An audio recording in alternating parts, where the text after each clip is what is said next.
Out of nowhere, question of the week is going to my guy, the Zombie King. What's up, my dude? How are you? Yep, that's good. Chilling, man. Good. Living life. I hear that. Question for you tonight, my guy, is if Paul Heyman came to you and asked you to join his Heyman faction, would you take the offer? Yeah. 100%. Why is that? 100%. Without question. Why not? I mean, has he? The ethics may not always be right, but has he not steer someone wrong? Like, every time he's with someone, they always somehow make it to the top, or enhances already if they're at the top, like Roman Reigns, including Seth Rollins. So if he can either bring you or approve or add more to you, depending where you are in the food chain of professional wrestling. I love that answer. Honestly, I'm with you, man. Paul Heyman came to me and said, I want to bring you under my wing. I want to show you the ropes. 100%. I'm there with him. I'm going to learn everything I can from Mr. Paul Heyman, and I'm going to join his Heyman faction and become a Heyman guy.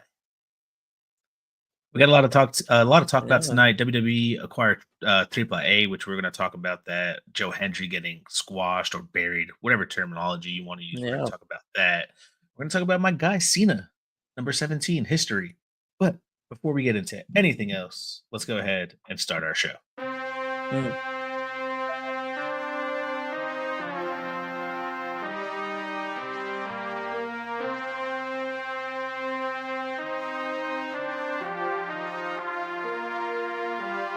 Four sides of the ring, four sides of the ring.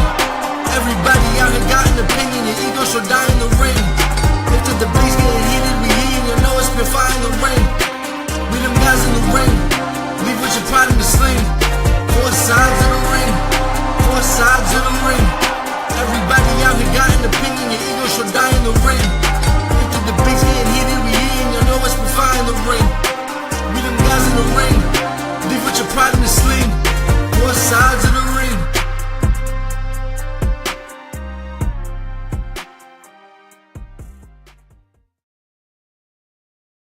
What is going on, Ringsiders? Your favorite faction is back. I am your host, Marcus Hernandez, the founder. I am with Brandy freaking Savage. Yo. Knit Ram, the one that makes you say, oh, damn. And we are with professional wrestler, the Zombie King, Junior Flow. When are we switching the name? That's good, y'all. Yeah. Name change? No. Name change. That's the biggest debate I've been having since wrestling. When are we moving on from Junior Flow? No. I mean, he'll always be Junior Flow, I don't know. I've been thinking about it for a while. Yeah. I mean, in a sense, that's Rey Mysterio Jr. is still Rey Mysterio Jr. But in the wrestling world. Well, neither is Rey Mysterio, so you live up to your idols. Yeah, well, then I think I guess the real Rey Mysterio Jr. is still Rey Mysterio Jr. If you don't know, now you know. But yeah, there's two Rey Mysterios out there. But two Rey Mysterio Jr. It's been real quick. It's like, real quick. I always thought about it. Always wanted to change it, but then again, I did so much with the name, so it has a reputation. So it's like, if I change my name, do I get rid of the not really, but the work I put to get that name to where it was or is? It's like taking off the mask a little bit, you know what I mean? Like, if you take off the mask, will you still be the same wrestler you were with the mask? Even though it's a name, even though I will obviously be the same, but it's always that that thought.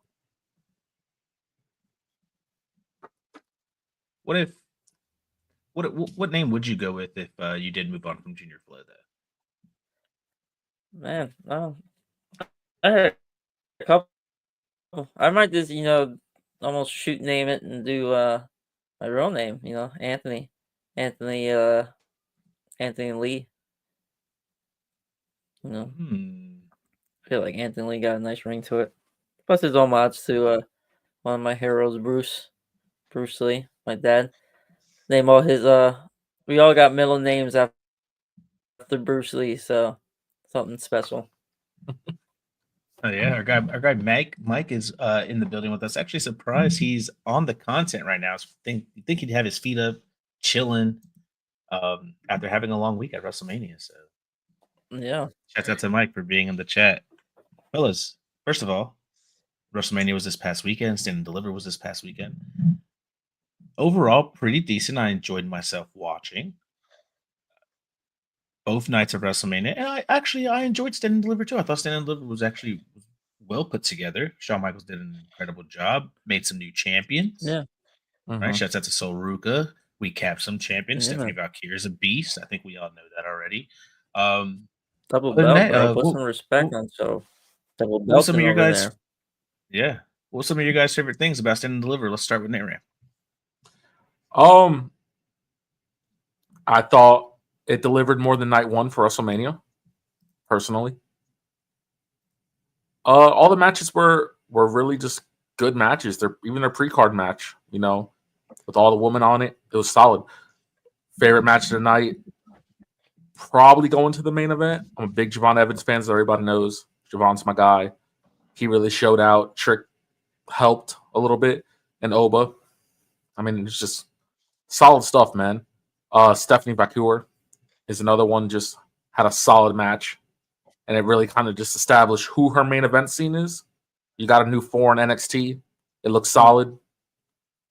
Jada Parker really stepped it up. I was always worried that these WWE people can't really.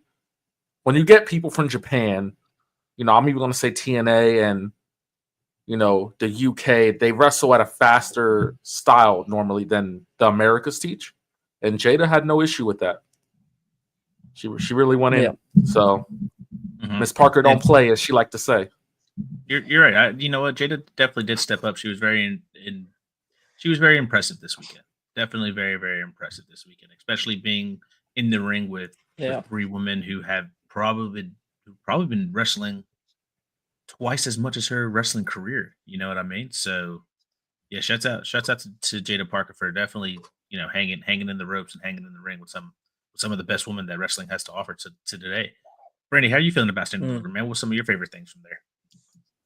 Some of my favorite, I think my favorite match was probably the Tony fumbled match. I could have did without the Tony fumbled chance, but I actually did enjoy that match. I think it was a good showing for Ricky Starks.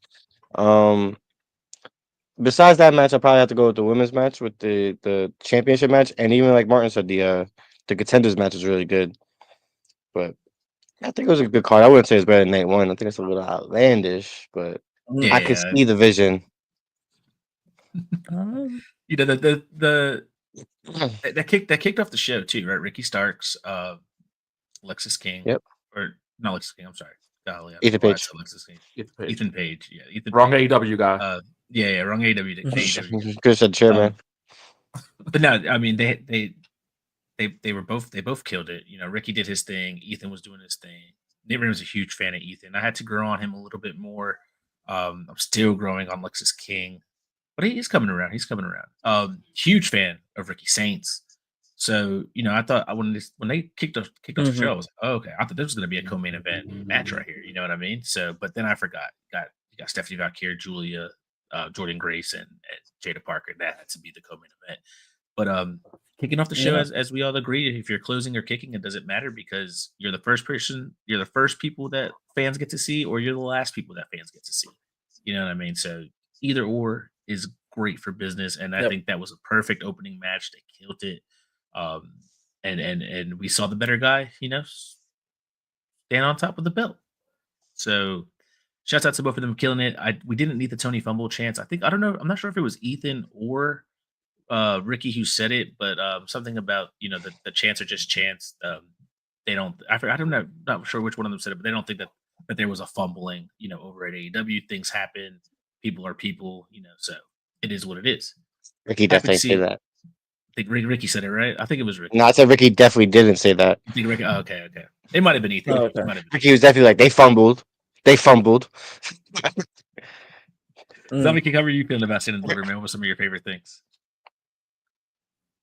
Honestly, I think it was good, solid. I didn't thought I was going to enjoy the what was it, Tony D'Angelo's match? Kind of did, Okay. so that surprised me. Main event, the 3-way. That was. I was almost like debate. I mean, ask you guys, like, who had the better 3-way? I mean, out of all three, you had three solid 3-way matches, and all of them were spot on fire. And I was hard. I was like, yo, NXT had a fire main event. Trick Williams went off.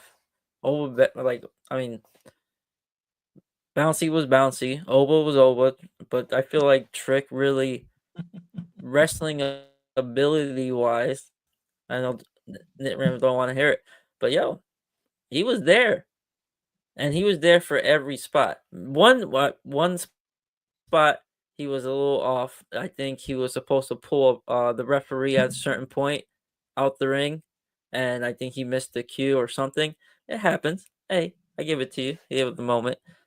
But other than that, I feel like that 3-way was money, and it was hard to pick.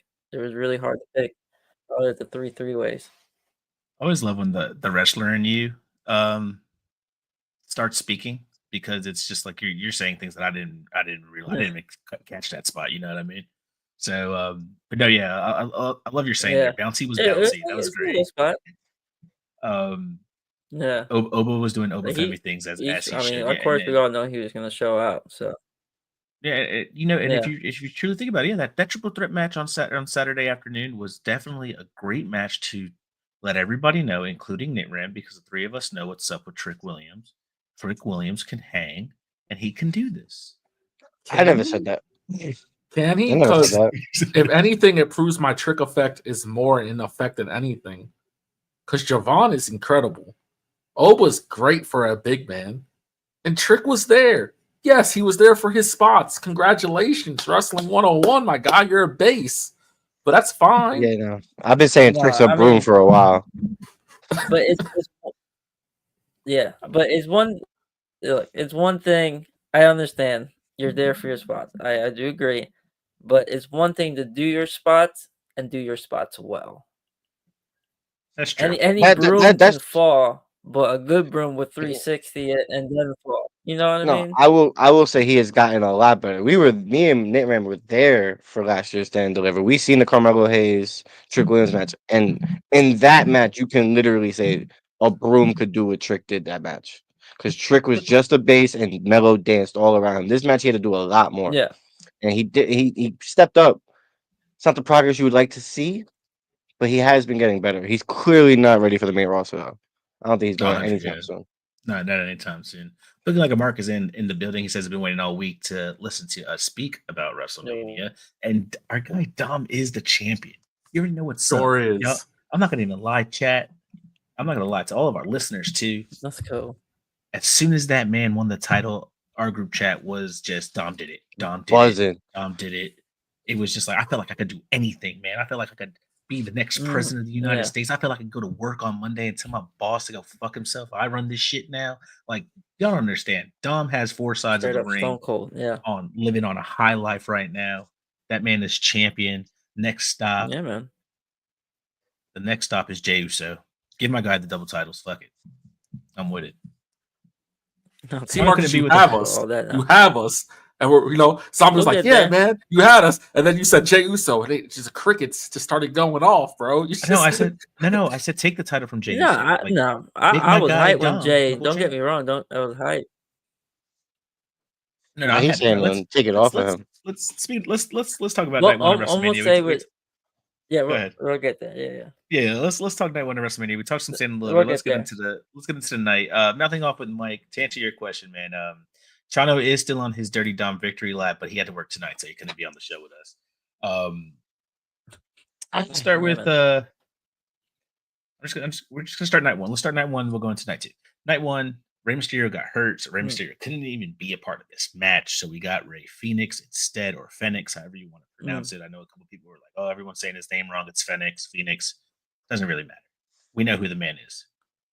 He goes up against El Grande Americano in a luchador match. Earlier that day, WWE had announced that they acquired AAA, right? So now you had Vikingo in the stands, and I'm like, "Yo, bro, what are you doing there?" But he is a member of that roster, so it made sense. And he kind of helps Rey Fenix win, but El Grande Americano still does what I guess the best luchador would do and win in a match. Was this cool for Rey Fenix to put over a non-luchador on the biggest, grandest stage of them all? Randy Savage? No, it was not Rey Fenix's time. Like, can we just let Chad Gable get a win in peace? Like, I don't understand. Like, it wasn't. If my question was always, if Rey Mysterio was still in Rey Fenix's shoes, would we have been mad if Chad won? So I didn't understand the situation. Like, why would we change a booking angle?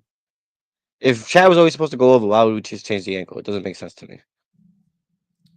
I think because you bring in a new talent and you don't want them to think like, "Oh, you brought me in, I won 2 matches on live TV, but then on the biggest grand stages of them all, I lose to somebody who." But we watch people lose in lesser stages. Like Josh Alexander debuted and lost to Hangman Adam Page. But I also think first match. But I also think at the same time, Rey Mysterio is okay with the comical making fun of luchador wrestling, right? Where these guys that are coming and this is their lifestyle, you know what I mean? And it's more of like, isn't this the introduction to AAA in a sense? It was for that moment. I'd assume it was. You're absolutely right, because Vikingo got involved in the match, so you might be right about that too. But I don't know. I agree with you that it was not Rey's time. That the Phoenix didn't need to be a part of this match. They could have gave it to somebody else. They could have gave it to Dragon Lee. It's never going to be Dragon Lee. Don't even get me started on never that, gonna be. Me and Brandy established it's never going to be Dragon Lee. It's so cruel at this point. It is. It's very cruel. That's 2 Manias in a row he should have been a part of. Hey, 100%. 100%. He should have been part of two Manias, and it just didn't happen. So, but you got to be happy for Rey. You know what I mean? That was the most AEW thing I've ever seen that WWE do. You know what I mean? Bring somebody in and just throw them in the biggest match of wrestling season history. You know what I mean? So yeah, no choice. I mean that too. He had no choice. He's under contract. They said he's wrestling. But I'm sure he was like, I mean WWE had no choice. Well, they had choices because they just there was choices. They didn't have. They could have. If you would chosen Dragon Lee. They could have got a AAA guy. Would have. Nah, too soon. I hate to say it. They could have got a AAA guy. They did it for TNA. Too soon. And then, we saw how that went. That's true. Yeah, but again, and then look how everyone's talking about. Oh yeah, no, I hated it. So, but we're gonna get into that too. We'll get. I want to know why Brandy keeps saying Chad Gable's moment. Chad Gable's moment. Chad Gable was in a casino playing slots during that match. He posted it. Okay, don't take away from El Grande Americano's accomplishments. Well, it was Grande Americano's moment. Okay, he had the greatest WrestleMania entrance this year. I don't care what anyone says. You know what? Nate Ram is right, and now I'm mad. Why wasn't Chad Gable on the card? This makes no sense. Yeah. Okay. Nah, man, Rey Fenix though. Also, I think he should just be happy, right? I think out that match, I think there was a squash. Also, I know we're gonna get there, but like technically that means Penta also lost on the biggest stage in his debut, but no one's rioting about that. Nah. I'm just saying, it's the same thing. We all talk about. That's like, oh, then why didn't he win? Yeah, Why is no one upset about that? yeah, but Did anybody who Penta- debuted at this Penta- Mania actually win? Penta had Any of them? Penta had 3 other opponents he had to try to go over. I'm just saying, though. Like, I guess that was a more protected win, but not like Chad did it cleanly. Definitely more protected. But I feel you. Let's keep moving on. This match here, I thought it was a very underrated match. I went back and watched it again. Jade Cargill versus Naomi.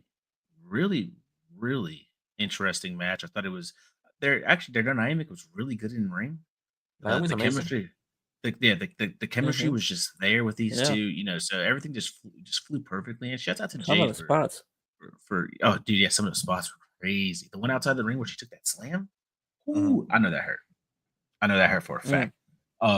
A powerbomb one from the electric chair. What? From the electric chair, yeah, the squad. This is a really good showing for Jade, Crazy.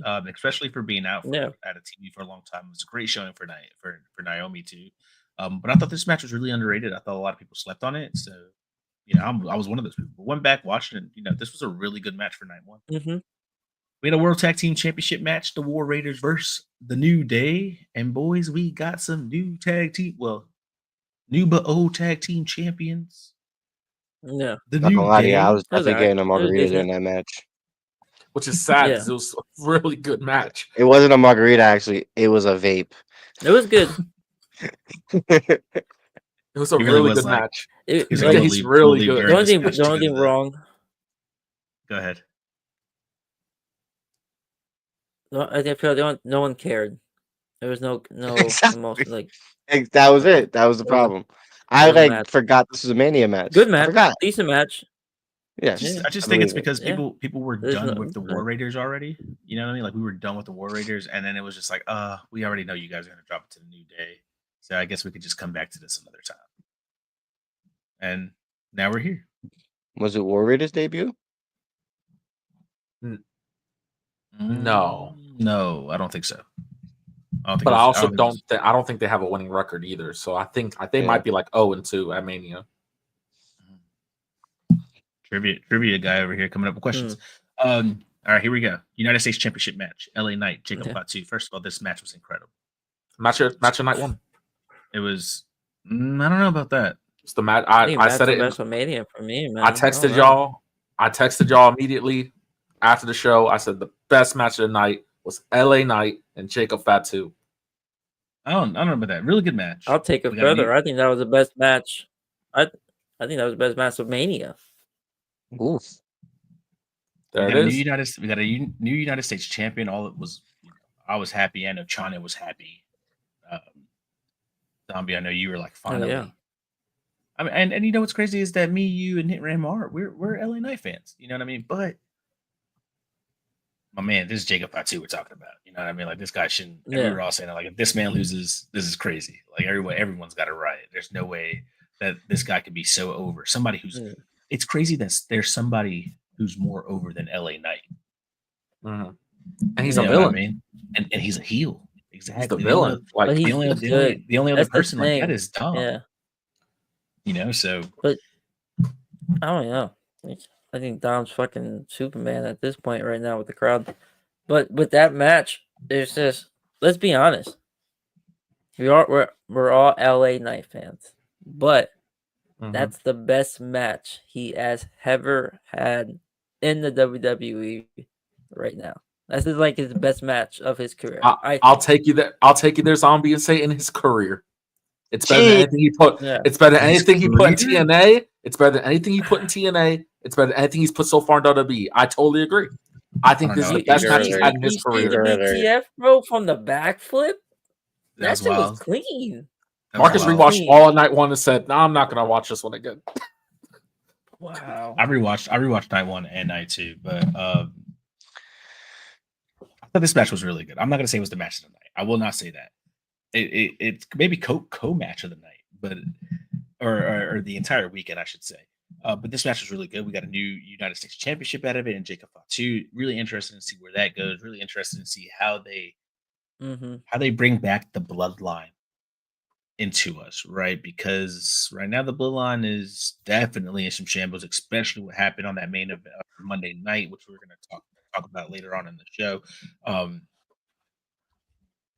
But yeah, so hopefully this brings back Jacob Solo, maybe arguing into the mix, maybe with Jey Uso being heavyweight champion, he can come back and say, "Yo, we're not supposed to do this. We're family. We need to be sticking together." You know what I mean? So there's a lot of things going on away. I think Roman now is his eyes are definitely off of trying to catch a title because now he has to go get his wise man back.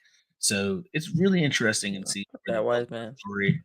The wise man. If I was Roman, like I don't know her question. I wasn't Roman at the time, but if I was Roman, fuck Paul Heyman. But real quick, I honestly- think where Fatu goes, me personally, I think this is the final nail in the coffin of the bloodline. I think this leads into that everyone's kind of going their separate ways for a little bit, and I think maybe Survivor Series we kind of see a face team bloodline, but with like Solo, Roman, Fatu, maybe Jimmy or Jay, like Tom. everyone. Don't forget Tama. And it's yeah. Maybe Tama. That's it. But so that report is that report true? That's going around about Tama? I don't think Supposedly so. He's injured. No, I don't think so. Okay. Jeez, I hope not. I don't think so. Not at all. Let's keep moving on. Tiffany Stratton versus Charlotte Flair. This was the shocker of the night, the shocker of the weekend for me because you guys know how I feel. As much as I'm a fan of Charlotte Flair, I do think she's spoon fed into the business. Well, she was spoon fed into the business until Saturday night because Tiffany Stratton retained her title in an orderly fashion too, clean. She went over. What does this mean for Charlotte? Who knows, right? It was rough. It was rough, but this was a very, very well performance by Tiffany Stratton. She did her thing. She proved that. I feel like she proved to the world and that locker room. Like I know there's some greats, and I know that some of y'all definitely paved the way for us to do some more athletic stuff in a wrestling ring.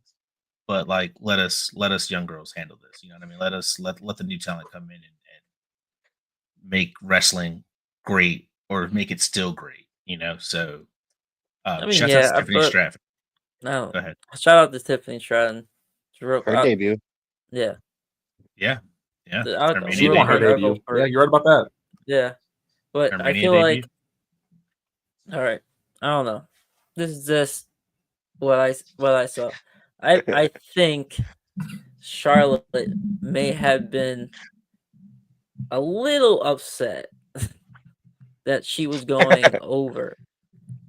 So it looked like to me as a wrestler. So it's like, all right, if you're going over, I'm gonna make you earn it. Like if you're gonna beat me, you're gonna beat me. Like I'm gonna take you to the limits. I'm gonna take you to the deep end. Like if you're gonna go over on me, and maybe if I'm not too fond of you, I'm gonna make you earn that. And I feel like Charlotte tried to do that and shows like Tiffany, but I don't think Tiffany ever been really tested like she was tested at WrestleMania.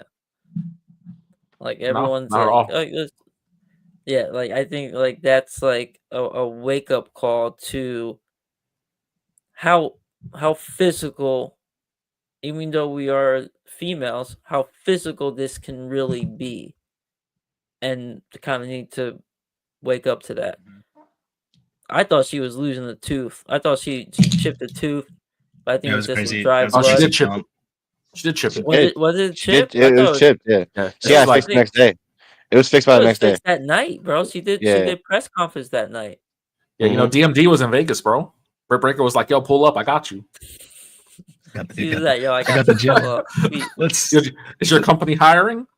Let's continue. They just super glued it, yo. They just put little super glues that go out there and talk. Her foot in the door.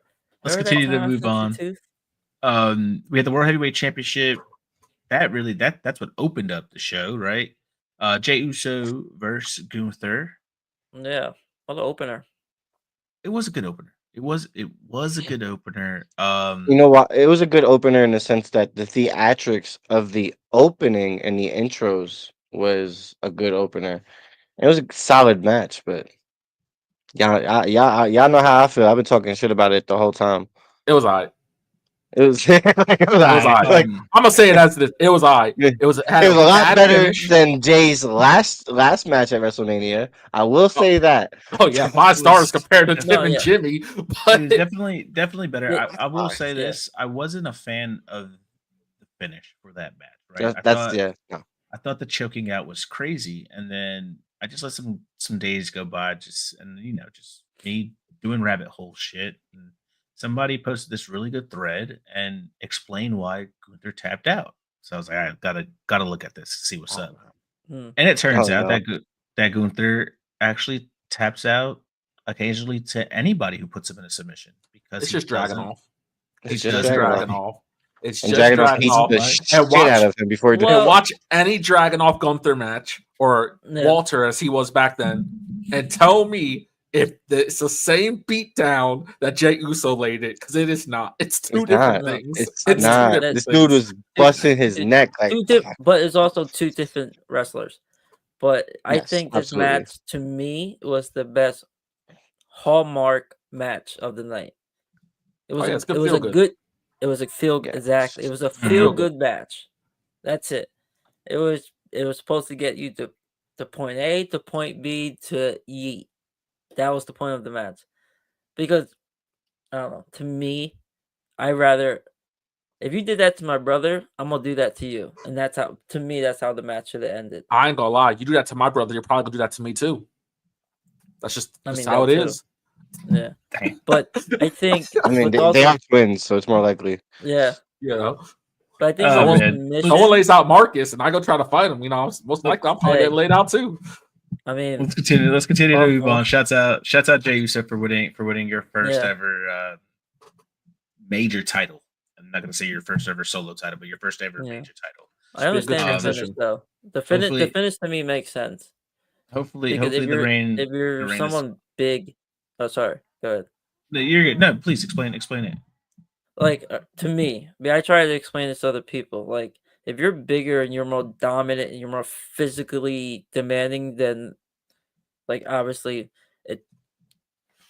what Gunther did and who he is as a wrestler, it's more believable to get you in submission and hit a joint that only takes 3 pounds of pressure. Like if you do real life, like if you see someone in the armbar in UFC, they're in it for 2 seconds. But yet if you see the armbar in the WWE, they're in it for like 30 minutes. Doesn't make sense. Like so it's more believable to have a big guy tap than it is to get them on their back for a 3 count. He could Me have passed that. personally. I saw Pass we that just would have saw. been better. It was a That's sleeper all. hold. It They was a could have sleeper passed hold. that. Exactly. I think pass That was my would've only been issue with 10 times it. better. I don't think Gunther I should have think- tapped. I agree. I think passing out would have looked better too. And that's the first thing I told Brandy. I said, why would he tap? He should have just passed out because that's what he does to all his opponents. Yeah. So Sean, I don't like that Sean, Gunther's 0-2 at Mania. I hate that. Sean's in the building. He says, like Jay, but they made Gunther look weak after building him up so good. Yeah. Yeah, it Gunther ain't sucks. Walter. It just sucks. It just sucks. I think Gunther is better than Walter. I let's- just that thought of back. something. That's Gunther could be Dragunov and Walter could not. Yeah, I think if you're gonna do submission, I think Jay should have broke his arm or broke something and have Gunther in the cast for a little bit and Mhm. like have him like be mad, like his chopping arm. You should have caught it, put in, and then broke it, and then like he tapped out from that, and then give Gunther like a reason, like he's got to rehab, and would he ever chop the same, or is he still Gunther? You know, it's like another build up, but Start you trying start to from look the cast. Look at scratch again. But like Mark said, I didn't like the quick tap out, but Zombie King's point makes a lot of sense. Sean says also, "What's up?"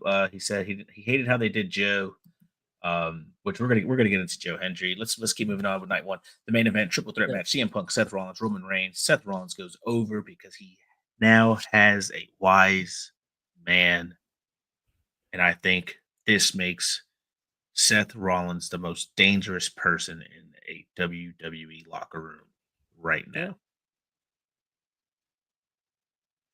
This You don't is see a very dominant. this faction, I think. is. I think we are going to see a very dominant faction. I think we're Yeah. going to see one of the best Seth Rollins we have seen in a long time. I think Mhm. Braun Breaker is going to develop like no other wrestler has developed Crazy, before. I won't be surprised if Paul even tries to bring out the Steiner name in him. Nah, they won't do it. But you know, we're gonna talk about that too. So let's not get into let's talk about the triple threat. Did you guys enjoy this triple threat that one, none of us thought should have been the main event, but we understand why it was the main event. Mhm. Two, did you like the fact that Seth Rollins was the winner? If I could go in first here, I also want to say, we watched this at Marcus's house with non-wrestling fans, and this is one of the hardest things to explain to non-wrestling fans is that this was 3 grown men fighting over a more older man. A wise And- old man. It's A wise the wise man. man. That's- It's it's the a guy wise- that like- gets you where you need to go. Like I was telling my brother Sean, I was just like, yeah, I was like, they're fighting over that guy right there, and he was like, so he's like a title, and I was like, he's literally like a title, and that's the best way to put it. But I will say the match was cool. Punk got his main event. He got his cool little entrance. He got to do all his stuff. Mhm. You know, give people their flowers when it's due. It's cool and everything. It wasn't even my 3rd favorite match of the night. And people can say what they want about it. It wasn't. It wasn't one of my favorite matches during Mania. Honestly, I think in 3-4 years, I'm going to completely forget about it. Unless someone was to ask me what was CM Punk's first main event at WrestleMania. It's the only reason why I would ever think about it. I personally didn't think there was nothing special about it.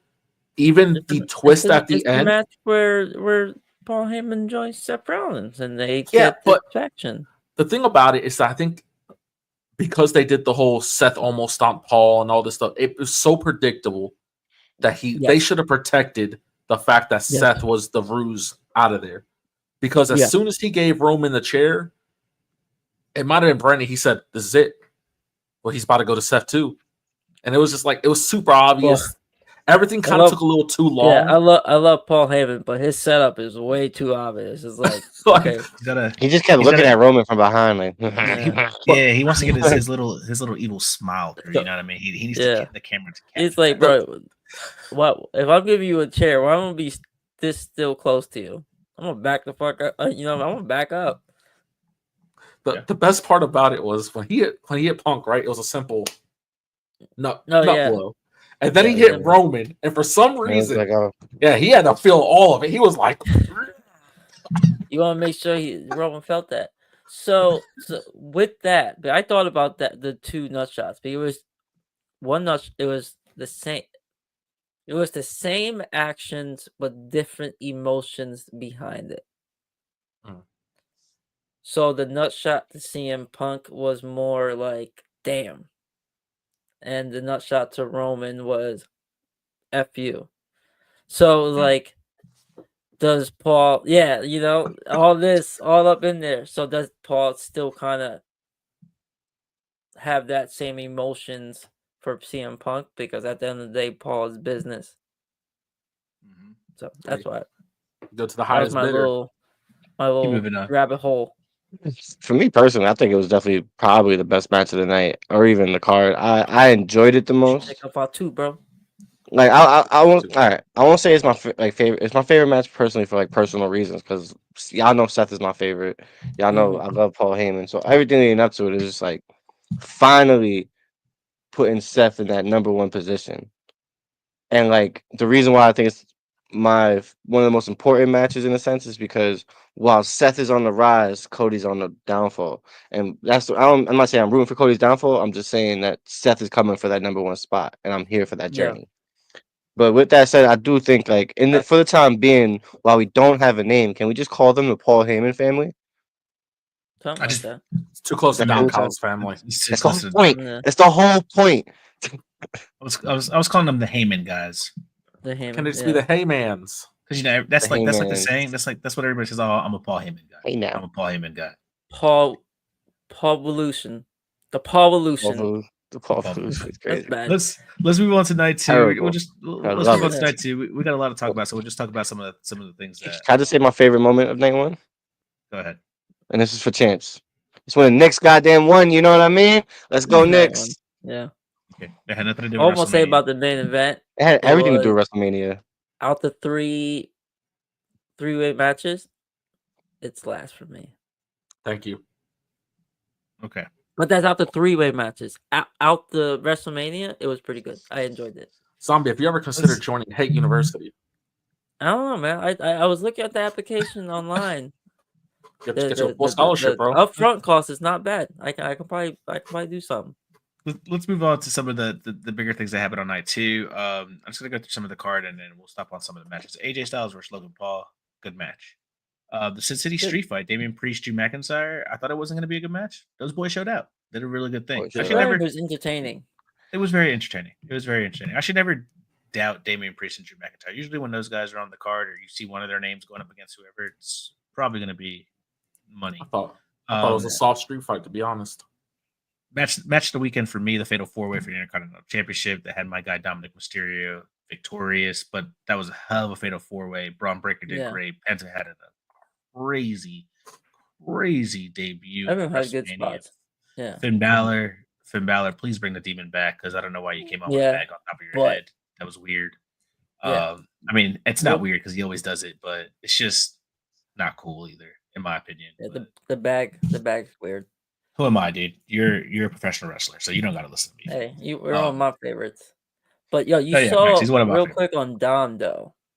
You saw how quick he turned the whole stadium before. Couldn't take off the mask. Like he should have learned something from his father. Come on, bro. Making looking to our look back. Can't take off the mask. But His father didn't teach him because he's a. Don't even get me started. Good point. His father didn't teach him how to take off a mask. Good point. Forget him. Don't teach him nothing. Deadbeat. What a scumbag. Boo throughout the whole match. Get the 1, 2, 3. Popped. Argumentally, probably the biggest pop of WrestleMania. And it's cheered like boy just won the title from The Undertaker. That's how I was acting, bro. So how I'm wondering, how is Dom is still going to be Dom, or is this going to change something? I feel like if Dom is not getting booed, it doesn't work. You don't understand. Him getting cheered is good, but it's weird. He's Eddie Guerrero, bro. He's the lovable heel. There's like 3 people I know. Now he is. I like him as the heel. Yeah, there's like he's 3 still the people. heel. They'll get it back. Who, Dom? Yeah, they'll get it back. Oh, you know, he's still heel. He's still here. Everybody was just it's just one of those things where it's just like, man, I hate him, but damn he deserves He's this. cool. You know, like I really want to boo him, but damn, this kid deserves this right now. You know what I mean? And whoever even after the WrestleMania, whoever doesn't like Dom, if you don't like Dom, you just don't like wrestling. That's a fact. Like the kid has been doing things since he's been 12 years old. You know what I mean? Like he's been killing it ever since he started doing this full time. He's come a long way. If you really go back and watch where Dominic Mysterio from where he started to where he's at right now, the man has come a long way. Honestly, if you give him a lowrider, I will believe that he's Eddie Guerrero's son because he's got it all: the hair, the stash, using the move set. Right? That's what I'm saying. Using the move set, it's got the hair, it's got the stash. Give him the lowrider. Make his name Dominic Guerrero. I'm still gonna cheer him on. You think Eddie? Damn. Back in the day, real quick. You think Eddie knew? Like, yo, this kid is like I don't know. It's weird. I was like, I want to bring him in. I want to do a storyline with the kid. Now he's like in the business, and he's so reflected of Eddie Guerrero. Like, do you think Eddie back in the days, like he saw him, he's like, there's something about him. He's gonna if you listen to Dominic's interviews about those times, like Dominic always says, like he didn't appreciate those moments like he should have. He was just like, I'm not at school. I'm not at school. Like, you know what I mean? He wasn't looking like in front of like hundreds of thousands of people. Like, but that's how life is. You know, you don't appreciate the moments till they're gone. Yeah, I think that's a lot of wrestling. Like second generation, even third generational superstars that come up. You know what I mean? And if their father was a big dealer and stuff like that. I mean, look at like Cody and Dustin. You know what I mean? Like their father probably had them around some of the greatest of the greats. You know, and most of their stories are literally just saying, "Oh yeah, like I knew I was in the back seat. Like they babysit me while those guys wrestled or over here, whatever the case might be." And so I think Dom, Dom was just being a kid at that, times like that. And now as he got older, he just realized, yeah, I should have just definitely have not taken those for granted. Really like kept those core memories. But shouts out to Dominic Mysterio for winning the Intercontinental Championship. That is his second solo title. Remember, he was a North American champion. North American. So shouts out to you, my guy. Hopefully you are the longest reigning Intercontinental champion ever. Hopefully it stays like that. There was a women's tag team. There was a women's tag team match for the tag team championship, which had Bayley in it, but Bayley got jumped, so she was taken off the show. And Lyra had to find a tag team partner, and she found one in her mentor. Well, she's a bad liar. Not a bad liar. And Becky Lynch, who did get the pop. Yeah. She was a little rusty still. She's still a little rusty. Yeah, man. How long's she been away? Year? 2 years? A year. Something like that? No. Yeah, a year. So, but that had them become the new women's tag team champions. Then that had Liv and Raquel drop it. We had the women's world championship match, which I think this match right here was also, if you didn't like that fatal 4-way, this had to be the match of the entire weekend as well. Io Sky, Rhea Ripley, Bianca Belair. Now this is how you open a show. Best opener of WrestleMania, hands down. Zombie King says best opener at WrestleMania, hands down. I don't know about that. I agree. I don't know about that. It was such a fantastic match. Good. And I only say that because Owen versus Brett was an incredible opening match for WrestleMania. Not better than this one. You think this one was better? It was good. It was so good, top to bottom. It was good. It was. I'm even gonna say this. It's my favorite 3-way of WrestleMania weekend.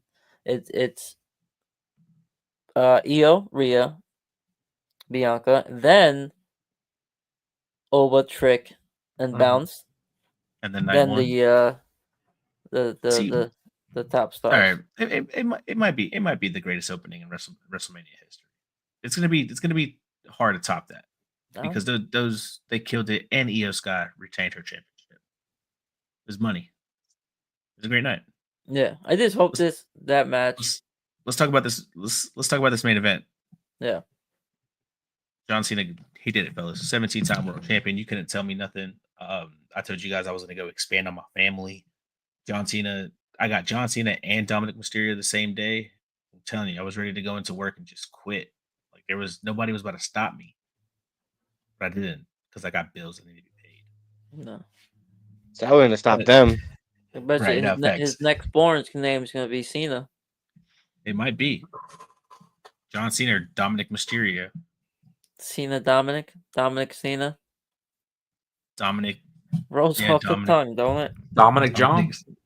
Dominic John. I mean, Dominic John. There Love it is. that. But no, Cena did it. Made history. A lot of people were really upset about this match. A lot of people were angry. Travis Scott was useless. Where's The Rock? More pointless. That and the third. I could see John Cena's mouth moving. Listen, we saw John Cena's mouth moving since Ruthless Aggression. The man has been calling.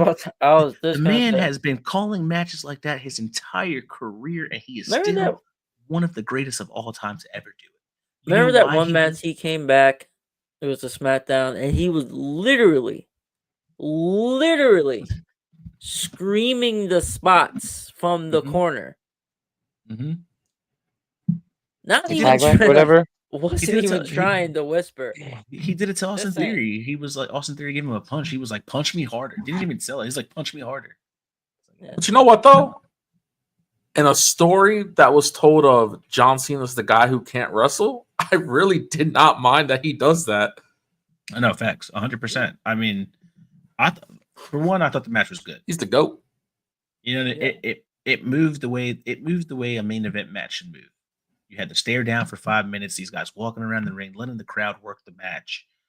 Then you get into it. Obviously, we knew it was going to be a lot of graps, right? We're not here to see any high flying moves. We're not here to see no crazy. fucking high spots. It did take. Everyone was saying, "Oh, it took 4 AAs." Like Cody Rhodes didn't have to hit 3 crossroads or 5.5 crossroads on Roman Reigns and the rest. Roman of the Reigns. And the rest of the locker room had to John come in and help Cena. him. You know what I mean? Like we're not gonna act like the Undertaker for 21 times in a row wasn't eating people's finishers so he could be undefeated at Mania. So like, come on, people. Yeah. Come on. Sometimes it takes That more guy than just. definitely goes to hate University. Sometimes it takes more than just one finisher to do the job. You know what I mean? We all just can't climb on somebody's back and choke them out in 4 seconds. Sometimes you gotta hit the finisher a couple more times. Sometimes you gotta hit a super AA. You know what I mean? Sometimes you gotta have mega pop stars come to the ring and cause distractions. Sometimes, yeah. Sometimes you gotta have a mega pop star. Honestly, hold on, that's disrespectful.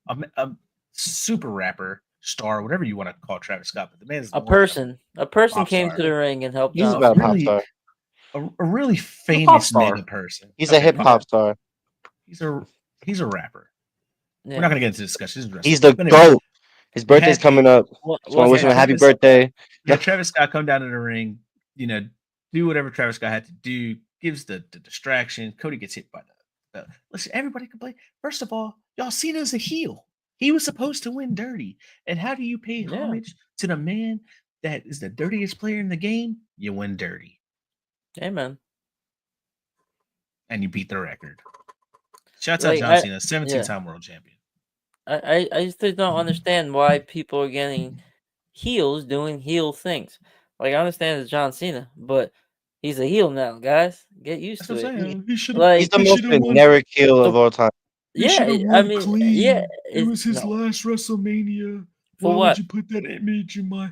And there's no build. There's nothing to build to go on. This is what John Cena be bitching about. This is exactly it right here. John Cena hasn't won a match since like the early 2020s or even before that. Mm-hmm. He finally wins a match, and everybody wants to bitch. Well, he did it dirty, but he won though. He won. But he's the champion though. He's the GOAT. What do you mean? He's the GOAT though. The GOAT. The GOAT. I mean, I'm at this point. Yeah, he's the GOAT. He's 17 times, break the record, and I think he deserves 17 times. I think like Triple H and there, a lot of people said, and it might not even be over. No, I think records are made to be broken. I think John Cena was a perfect person to break that record. I think if Travis Scott didn't come out in that match wouldn't have been as bad as people think it is. And I 100%. popped. And the only reason I popped for Travis Scott because I wanted to see Cody Rhodes get that receipt. And Cody Rhodes, you disappointed me. Mr. Rhodes, Mr. Cody, if you ever listen to this, you disappointed me, sir. You hit Travis Scott with probably the weakest crossroads I've ever seen in my life. I was hoping more for a slap and like even a stunner, something. Headbutt. Bro, he's a elbow. Professional. I don't care. Travis Scott's worth $1 billion. You can't just go punch him in the face. And Travis Scott, with all due respect, if you want to be in that ring, I thought you put in there with Charlotte. Charlotte would have shown him what it is. Poor old Tiffany Stratton. What's next? What's next for Cody Rhodes, fellas? You think we're gonna see him Friday? You think he's in the? Obviously, I guess we know what's next. He's coming back for his title, right? He's gonna do a crying promo, and he's somehow still gonna relate to his dad. I don't know. He'll be back after Backlash. He'll be back after Backlash. After Monday, I don't think Cody's gonna step on. He might because it's for a championship, but I don't think he's gonna step on Randy Orton's toes. Well, no, I mean I think that's why Brandy said he'll be back after Backlash. So it's funny because I had this fantasy that I just want Cena to like go into Backlash and lose to Randy, then beat Randy, go up against somebody else, lose to them, then beat them. Just like this constant running up the numbers. 18, 19, 20, 21, 23 times. Like, let's do it. Let's do it. I wouldn't be mad at that. But I think the person, whoever it is, to take on if someone is to take that belt off Cena, it can't be Cody. No, I Oh, hope it's not Cody. You're gonna be It very has- upset in December.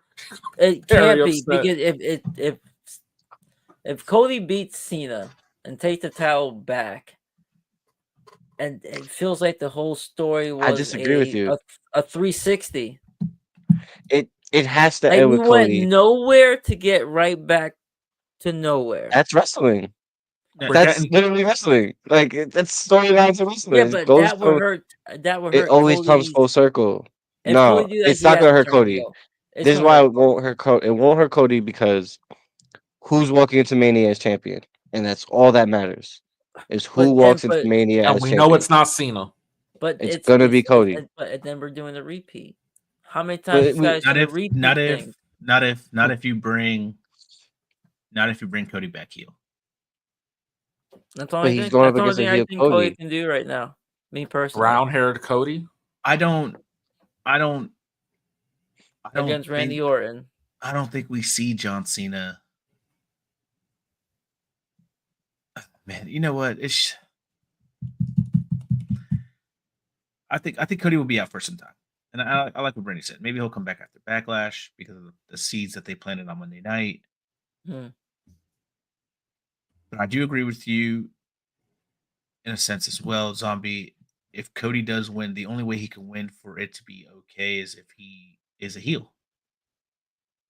But From the question Cena. is no, because See, I don't Man. like him taking the Cena for it's, title. I it's think just so someone hard. else should take it. It's just so hard right now because I think the only way that would work is if we had some way we make Cena face again, and I don't see that happening.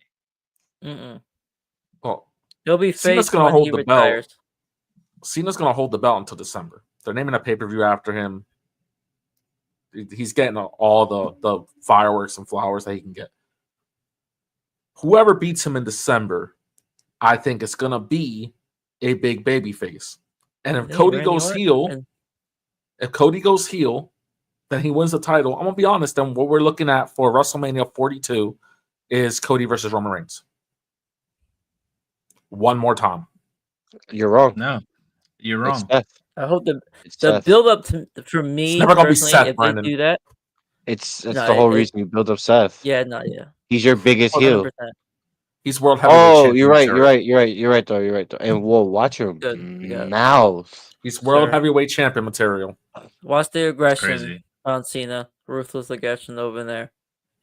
All That's right. crazy. He's up. What if Cena retires with the belt? What if he does? I'm cool with And that. all we have is the world heavyweight title just for a couple months until they bring You know obviously they'll what? bring it back. You'll I bring it back wouldn't to the mind Elimination it. Chamber. I thought It- about that. It elevates the world heavyweight title, right? Like it's the Do it only at title we can Elimination fight for Chamber. now. That's how Something like that. yeah, that would be fire. Honestly, I love shit like that. I don't like I wouldn't want a tournament. I think like Elimination Chamber, a tournament to get into the Elimination Chamber for the championship would be fire. Cena, Yeah. Cena did say the last person you'll remember holding this title is him. He's the only person I remember. See, there's multiple things with Cena. He said that, right? And usually when Cena says something, he sticks to it. I do give him that. So I do see him retiring with that and making a brand new championship. Yeah. But With that Cena being- also says, "I'm never gonna wrestle. Like that match was my last match, like WrestleMania's match. Like I'm just making appearances." So it's like, He said that you got to make them count. In other words, like telling WWE, if you bring me to talk, go ahead and take that one off my appearance. If you don't want to book me for a match, I'm taking it off your pay, pretty much. Which I love. That was the most heels thing. See? That little ticker thing they did on Raw, That was gangster. that was that was, awesome. yeah, that was funny. Gangster, Oh, bro. With Cena making history, what do you guys think is up next for him? Give me his next three opponents. Who would you like to see? Let's start with Brandy. So it's funny. I definitely, obviously it's gonna be Randy Orton. Do I have to count Randy Orton? Yes. I have to count Randy Orton to the next two opponents. Yeah. Like, I'm gonna say Well, we don't I'm really know hoping- if Randy is his next opponent. He just RKO'd it's him. St. Louis. It's St. Randy Louis. is targeting. Randy is It's targeting. St. Louis. We know it's Randy. Backlash is in St. Louis. Just because we know, Like, don't mean we know. Yes, Right. exactly. Just like we didn't know that Cena was gonna win it, even though there's Yeah. a pay-per-view named after him at the end of the year. But like, like different things like that. I think everyone knew Cena was gonna win that. Yeah. All right. So I would have to go with some young guns that I think would be the right call in a sense. I think you have to go Solo again, just to give Solo the right rub, because he got it was kind of fudged up. And I want to say Austin Theory, but I'm not. I'm gonna say Jacob Fatu. I hope at some point Jacob Fatu comes face to face with John Cena, because that would be everything they wanted Solo and Cena to be. Got you. Nitram? We're getting the hits, man. Randy Orton, the St. Louis Backlash. John Cena hit number 1. Classic. Oh, what's this? Classic number 2. Money in the Bank. CM Punk. Go ahead. Run it back from 2013. Classic. Kiss goodbye. Cena still wins. Classic number 3. What's after that? SummerSlam? I don't know. Brock's not around anymore. That would have been good, though. Give me The Miz. Classic number 3. The Miz. He's going to run all his greatest hits all the way to December. Zombie King? Backwards. First two. I'm with the first two. Randy, CM Punk. I'm gonna go a little personal, little favorite of mine of John Cena's food. I'm gonna go with Carlito, even though I don't know how it would work, but I would love to see John Cena and Carlito in the ring again. You know That's what? one of the greatest hits. Hey, you know, you Dominic know Mysterio what? has a lot of power apparently in the backstage of Raw, so maybe he could get that match to Supposedly, happen, you know? like everyone forget Damn, that's the Carlito one. was he was gangster. Carlito's one of the Carlitos only people had, I'm saying John he's Cena stabbed in the kidneys, bro. Bruh. In the kidneys, Allegedly. and got away with Bruh. it. I talk about this all the My bad. time. allegedly. I got you, Carlito.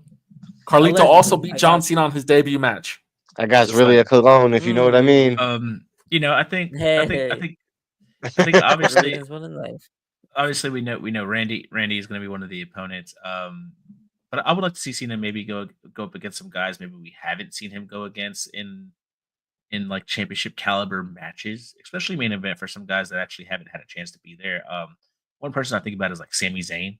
I think him and Cena would mix real well in the ring, especially when Sami Zayn threw his shoulder out in his debut wrestling John Cena and still Yeah, finished that match. crazy.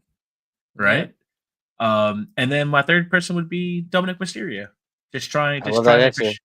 shits like and giggles. Dom. Like, oh, I got the IC title. Yeah. I think I could wrestle John Cena for the WWE Championship. You know what I mean? Obviously, he wouldn't win, but Why you know not? I that'd could be see a that. match that That would be I'd hate nice. That to was see. obvious.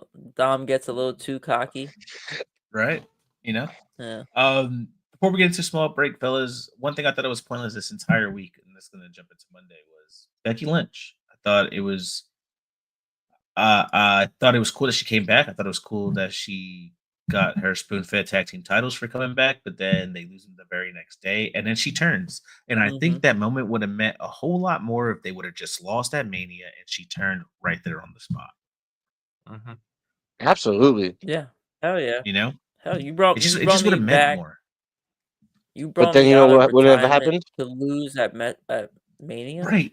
You brought But me you to know come what- back to replace one of what- my best friends.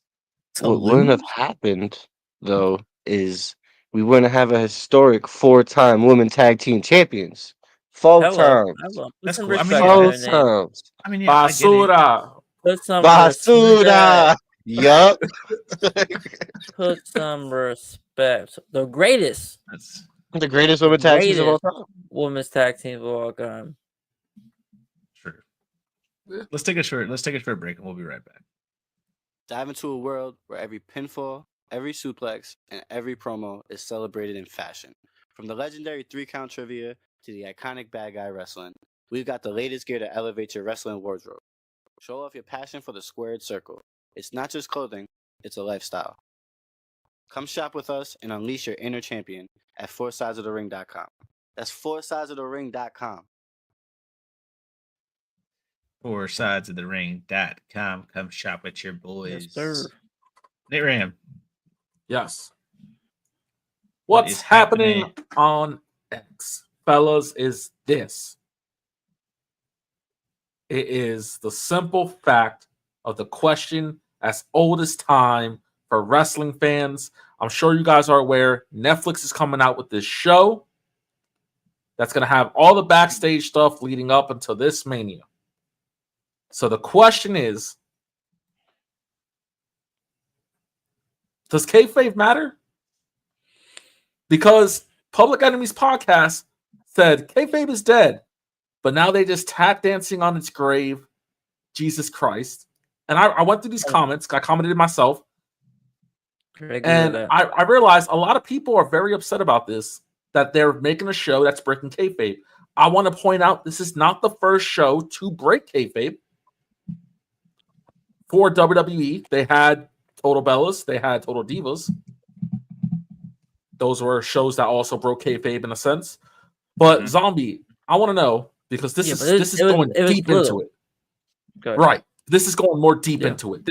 You saw the preview. It's straight up Triple H telling Jey Uso, I'm strapping a rocket to your back. It's straight up all the behind the scene politics. Is this bad for the business?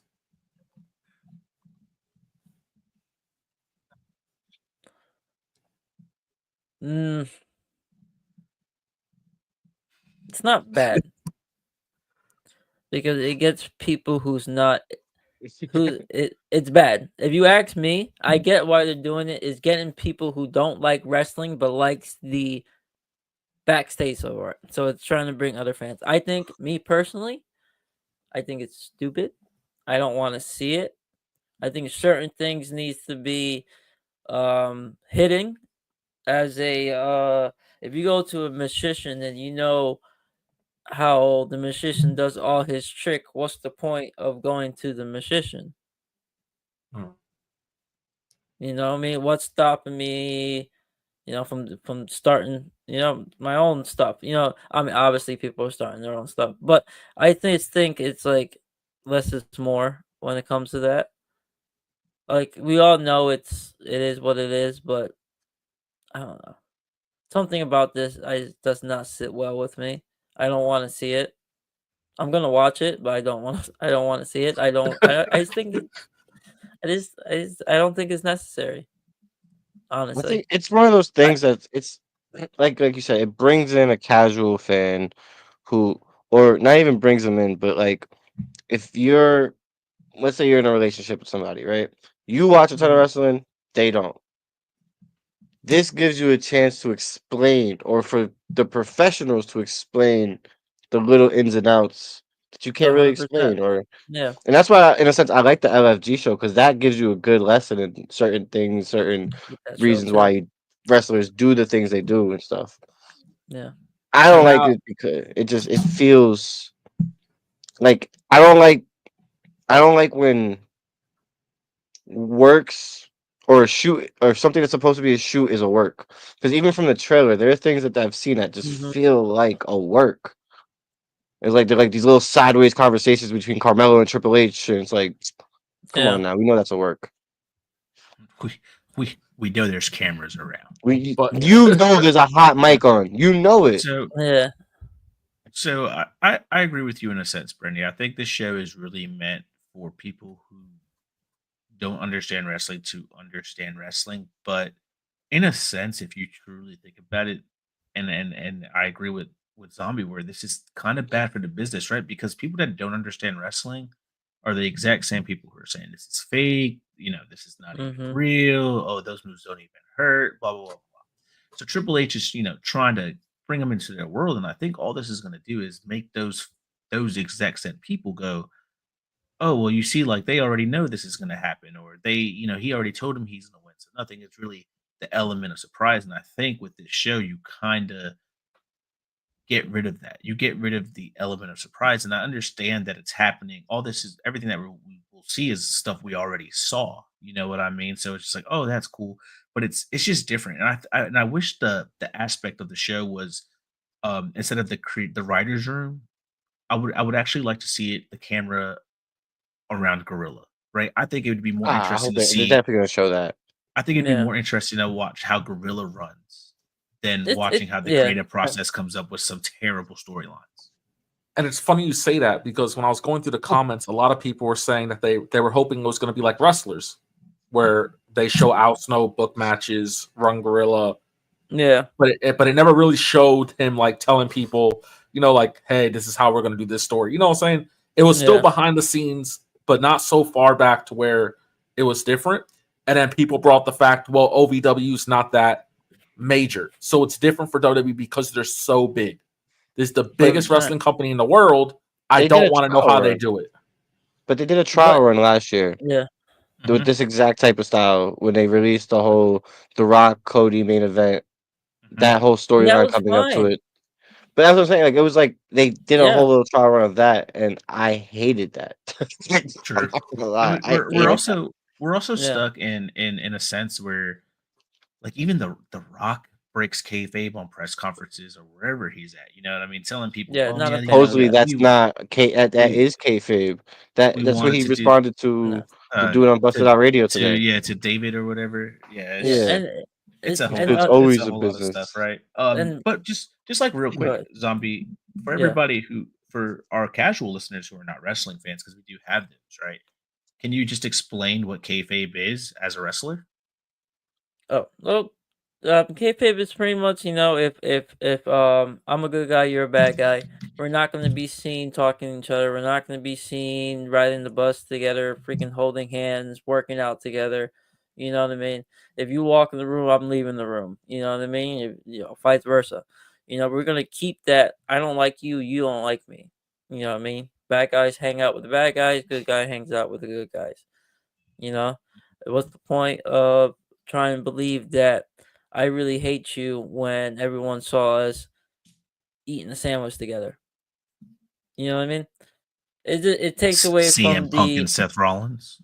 Yeah. It just takes away. It takes away from trying to make fans.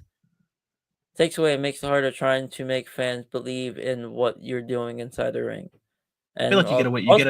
You get away from the drama too. You know what I mean? Like you lose the drama if you start like you said. If you're the good guy and I'm the bad guy, and then people are like, oh, I just saw Zombie and Marcus. They were working out together. They just went to the store together. Like, oh snap, they live together. I thought these guys hate each other. It's just like, oh, well, that's. And this is dumb. To really, if you want to really simplify it, you wouldn't tell a kid Santa's not real, and then you wouldn't tell a kid, a little kid. Real? You mean the ones that watch the show? Oh yeah, the ones that watch the show. You know what I mean? But you wouldn't tell him that, and then tell the freaking kid Marcus, Santa go to sleep. Braun. Turn this episode off, Marcus. Santa Braun. It just doesn't make sense. So who'd that be at the mall? I don't know who is that. So whose lap am I sitting on? That is a stranger. Brandy, I don't know how to tell you this, but we're 4 months in the new year. Whoever you're meeting at the mall is definitely not Santa, bro. Bro, he's a white beard and a red coat. You need to stay away from those people. I bring him cookies. Looking like a Mark says, as much as I love the creative process of pro wrestling, I have no interest in watching a fake documentary series. Thank you. It's so upsetting. It feels like it's low-key insult to our intelligence. The shit you can't film. But it's people trying to act like they're not filming. 100% I would say also from this, for being being at the school and seeing a bunch of new wrestlers join, and they start hitting the ropes and they start bumping, and they start doing the actual physical part of wrestling, and they are always surprise me, are extremely surprised on how much it hurts and how much did that hurt and how much tired they get. And I'm like, yeah, this is wrestling. Well, I see so and so do it, and I see this and I see that, and I saw the documentary. This wrestling's for everyone, 100%, but the physical part of wrestling may not be for everyone. And I feel like some of these documentaries and some of these reality shows are giving that people that false thing. It's like, oh yeah, it's like it's easier than what it is. No, it's not. It's 10 times harder than what it is. So don't take what you're seeing like on this stuff and thinking, oh yeah, that's easy, I can do it. Yeah, you can. You can give it a try. I don't know, man. Logan Paul does it. Exactly. But then again, hey, Logan Paul has the abilities to do a backflip from almost post to post. Yeah, Not the average Logan person. Paul also. I think Logan Paul also trained for like a year and a half before they finally. But then again, you know, Steroids. listen to what Karrion Kross said. You know what I mean? The Right. easy way in. Instead of going to a wrestling school, start a YouTube channel. Make sure you subscribe to Four Sides of the Ring, by the way. Way to get that in there. Let's keep moving on. We still got a whole lot to talk about, and we're an hour and 15 in. Fellas, just real quick, yes or no? Rusev is back with the WWE. Are you excited for his second run? Nitram. No, pass. I'm good. I see Andrade. I see Andrade catering in the future. Zombie King, are you excited for the second run for Rusev? No, I'm good. Cool, you're Okay. back. Yeah, I wasn't the biggest fan of when you. I was more bigger fan you was in the other company, to be honest, and Thank was you. with the. Randy Savage. I don't see the point. And like he said, 3 months from now, when the hype is gone, he'll be in catering. It's a Yes. pointless purchase. Like And Andrade. it's another what Yeah. did Nick Khan say we don't do? It's another example of doing the thing that he says he doesn't do. It's gonna happen. It's another example of doing the thing that he says the other company does. Yes, Mhm. exactly. Yeah. And it's like, but that's the Because, guy let's they be did honest, it to. like- That's the funny part. But As I say, the funny part is like they're doing it to the guy that like if you, they just. yeah, Yeah, it's like he what came back. I was role like, does oh, he play? I don't see it. I don't see a role for him. I don't see a role. He didn't even come back doing the Rusev Day stuff. So why do I care? And the whole then crowd he was comes cheering for it. back during. Yeah, and then he comes back during a tag. A And tag then you segment. beat up and then you beat up Sakawa and Otis. Otis. Yeah. Who So he's heel? who do you beat up? You beat up the guys that always get beat up. So what have you Hey, done? it's better than local talent. Also, but he's right though. But those are tag teams. He didn't even come out with a partner or nothing. Like, what's he? He's gonna be on mixed match tag team in the back. Just gonna start being like, oh, What? It's like He doesn't. it, He doesn't you're need. picking He does on have the a tag little team. kid. well, his arms. No, God. His arm, I God. don't know. He's His God's bicep champion. is torn. Run that back. See, But that's the I thing. don't know. Run that back. I Run that think, back. yeah, me personally, I think that debut or that return was like the weakest return ever. Like who you beat up? Still Who think you it's Ray attacked? Phoenix. You know, Did I pop? It should have Yes, been though. Ray Phoenix. He should have been. Did I They- pop? Yes, but I'm just like, man, where are they going to I put did you? pop. You know what I mean? Are you going to be in the intercontinental scene for for Raw? Are you going to be doing this? There's Are you no gonna be doing role that? for It's him. just- there is no role for him right now in the And creative he's process easy of. replaced. That's another thing. You Thank you. want someone dominant? Bring up Oba. He'll be Mhm. better. If People anything, they care. should have sent him to NXT for Oba. I think that would have been nice. I think he would have been a bigger not threat, but a bigger thing in NXT if he would have. There's too many top stars in WWE for Let's people keep to care about going. Rusev. Dirty Dom had his first ever title defense on Monday night, and it was Good against Penta. And I was just like, damn, they're really gonna put Penta against Dom in his first one. I was like, there's no way they're gonna make Dom lose. But I was like, there's no way they're gonna give Penta an L like that. But they did. Dom going over Penta for his first title defense, was that a good call for both parties, Brandy Savage? Yeah. Obviously, yeah, I think that's the right call. And there's always something like when a champion's holding the belt, they're just better. So Dom's gonna I think he's gonna at least have 3 title defenses before he lets go of it. Hopefully a little more. Okay. Zombie King Hopefully, says I hope so. Zombie King agrees with Brandy Savage. Nayram, are you the same? Yeah, I mean, he had to win, and I mean, it's not like Penta lost clean. We had JD, we Yeah. had Carlito, we had all Judgment Day, so We had it's the all return fine. of. We didn't just have JD, bro. We got the return of JD McDonough. Yeah, Finn didn't look happy, so No. I think it was a good. So the way he kept looking at that IC title. Yeah. Good call. It was a good call because it gives Penta another reason to go after the AC title.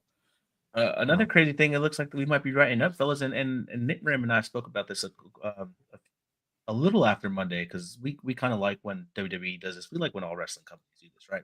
Commentary seems like they're getting characters back. Gunther versus Pat McAfee. Would that interest you at Backlash? I'm sold.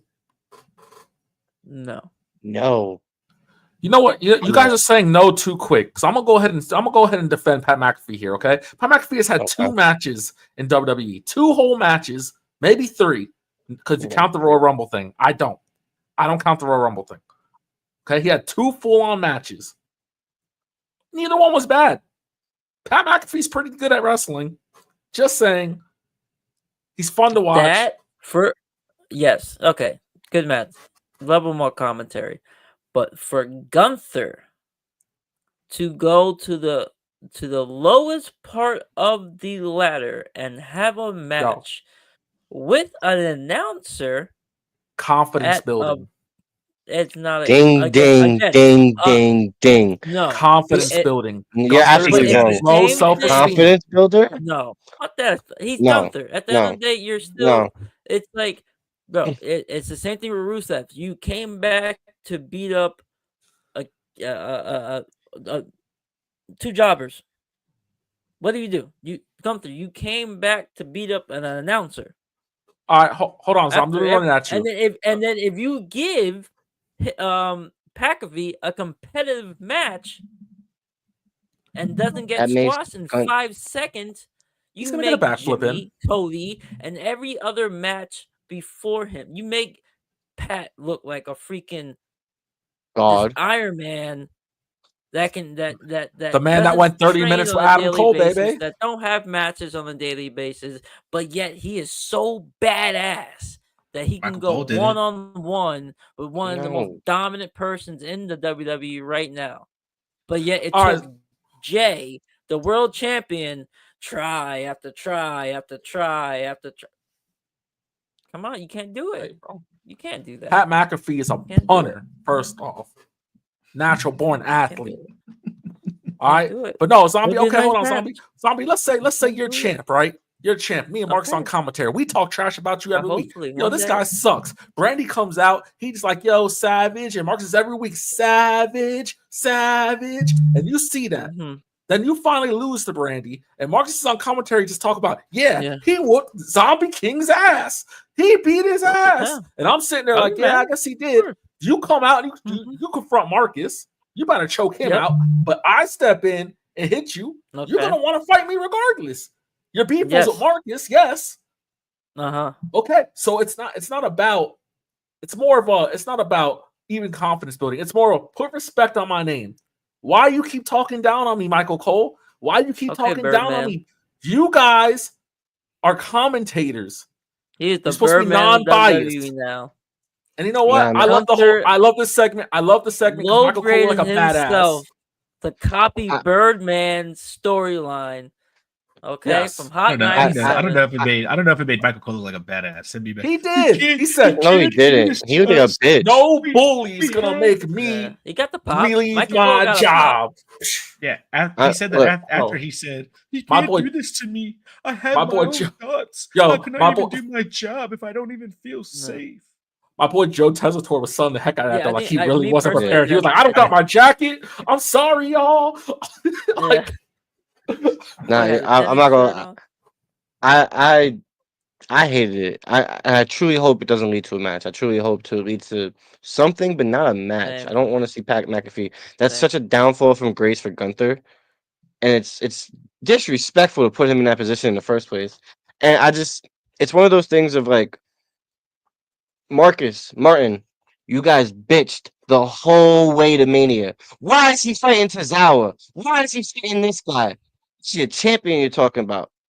And now he's going for a guy who's on a lower peg than Tozawa. Because his confidence is so low that he can't beat Tozawa, even though Rusev came and squashed his homie and Tozawa in the ring at the same time.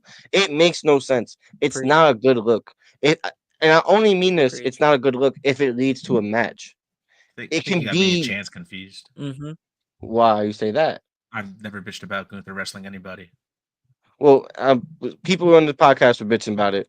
Whomever it may have been, It's me. it was people. Y'all were going mad hard about it. Like, this makes no sense. Why is he fighting Tozawa? Why is he fighting these low level people? And it's like, so Pat McAfee, of all the people on the roster, and again, how many people did we just say are in catering? And we choosing Pat McAfee. Okay. Hold on. All right. Hear me out. It doesn't lead to Pat. Next week, Gunther goes to try to get Michael Cole one more time. Joe steps in. Joe gets choked out. Hear me out. The week after that, we're running out of commentators, right?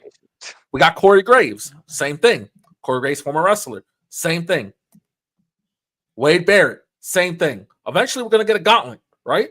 It's got to be a match with somebody. It can't be Michael Cole, guys. It can't be Michael Cole. It's not going to be Michael Cole. It can be anybody. Man, it could be Ludwig turning face. I say, like, look, it can I be say a lot that of people. if it's And going to also, lead that's to a right match, there. It's right there. Ludwig if it and is gonna Gunther lead- right there. Ludwig's I and Charlotte's prefer DMs. Pat. I prefer look. If Pat's smart, he'd be like, look, I'm no wrestler. I'm no this. I know what you're capable of because I'm 10 feet away from you when you beat up people in the ring. I'm not a fighter, but I know one. And I know someone as physical as you.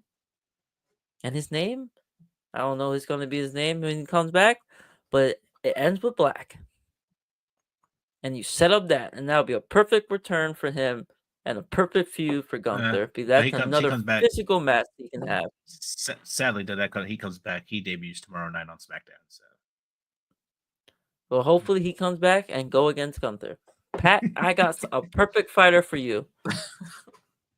I thought the whole angle on it was good. I like the whole fact that Gunther is just overly mad that he lost his title on the greatest stage of them all. And like Nick Ram said, I think if you're pissed off, you're upset, you don't know what to do. You're going to work the next day, and people are here talking shit about you. You're gonna get upset. You're gonna get frustrated, and you're gonna be like, "Yo, I'm gonna throw hands. Fuck it. I don't even care. Whatever happens, happens." And I think that's what kind of happened to Gunther. He let the emotions get the better of him, and we got what we got. I don't think it's bad if you have Gunther across the ring from Pat McAfee. I'm not saying Pat McAfee should win. No, I'm not saying that at all. But I do think, like Nick Ram said, it's more of a To Master B, y'all- 5 seconds. y'all 30 y'all seconds. need to put respect in put some respect on my name, because I'm a former world champion and I do some dangerous stuff in the ring. Don't act like I don't. 100%. I Fuck like the Gunther. angle. I thought it was cool. And who knows what's going to come out of it? If it is Pat McAfee versus Gunther at Backlash or whatever the case might be, maybe it's Jey Uso versus Gunther at Backlash and Pat McAfee as special guest referee. You know what I mean? There's a lot of other ways you can write this up, and see where it goes. We had a new faction debut on Monday night, fellas. That the main event. Well, not the main event, but the main event segment, I guess you could say. Paul Heyman, Seth Rollins. We saw what happened Sunday, night 1 or night 2. CM Punk comes out, they go straight at it. I thought they was gonna have a little promo battle. They went straight at it. Love to see it. And then out of nowhere, someone gets speared as fast as possible. And as the spear happened, I said, "Oh, that's Braun Breaker." Because nobody, not even Roman, hits a spear that fast. You know what I mean? Like that was fast as fuck. Boy, you came out of nowhere. And you know what? I gotta say this: promoters in all of wrestling, when we're bringing somebody to the stage, can we just stop using the black hoodie? Can we find something else? No. Like the black hoodie. The black hoodie's getting a little played out. Keep it.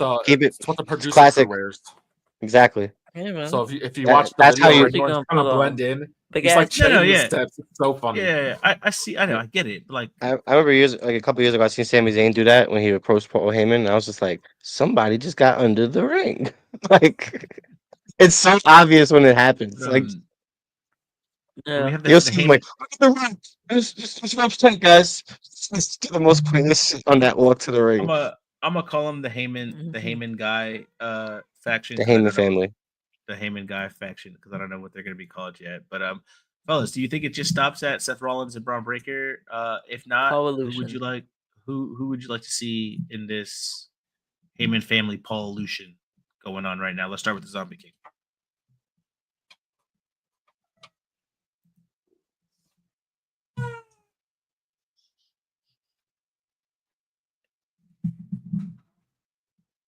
Okay, neighbor.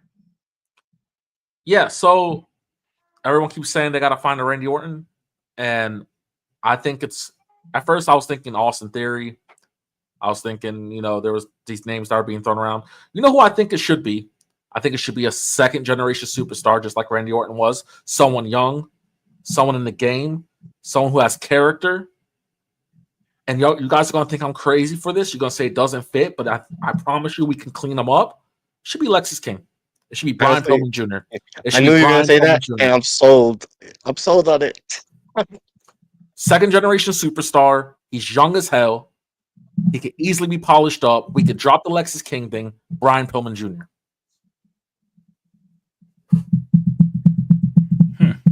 I don't know why he told me on that Brian Pillman Jr. Pillman stuff, but were you thinking somebody else? Me personally, I think like who I want it to be and who I think it is are two different people. I strongly believe it's Becky Lynch. She turned heel on Monday. It just makes sense. It lines up. Mm-hmm. Yep. So I do believe it's probably gonna be Becky Lynch, but man, I would rather so many people. I truly want Carmelo Hayes. He needs something. What better than the two young guns from NXT's last great generation? Those guys are ready for it. Zombie, who do you think?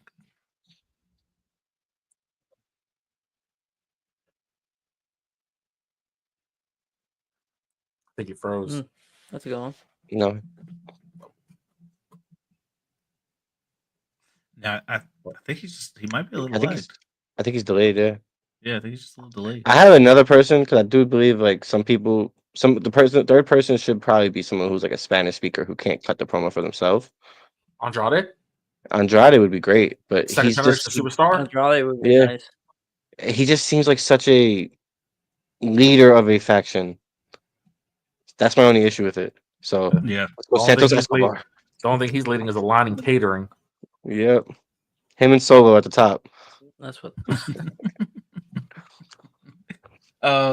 Last question here. We're gonna move to our move the needle, fellas. After Tuesday, Joe Hendry was on, cut a promo between Trick Williams and Oba. But fellas, do you think Trick Williams would be a good fit as TNA World Champion? Let's start with the guy who hates him most, Nate Ram. Get him off TV. Wow. No, I'm gonna be honest. I don't. It's always been this whole thing of who's going to win the title first, an NXT guy or TNA guy who's going to double cross champions. And WWE has all these meaningless belts. You'd think that TNA would at least have a chance by now. This guy stinks! But no, I'm not going to lie, man. The Impact title to some people may just be a piece of garbage. Slings around. But for actual Impact fans, the title got a really nice lineage. It's got real nice placeholders, and Trick Williams, it should not be one. That's messed up. But Joe Hendry should? Yes. Joe Hendry, yes. Don't say his name again. He'll come. Joe Hendry. Now he's in Brandy's room. Brandy, don't turn around. I don't want to. I mean, I don't want to come. Why not? Why not? That's nice. Like, why not? Right? He can't wrestle. That's why not. You know what? Let's address the elephant in the room. He can't wrestle, guys. Yes, bro. He just a wrestling company with no wrestling in their name.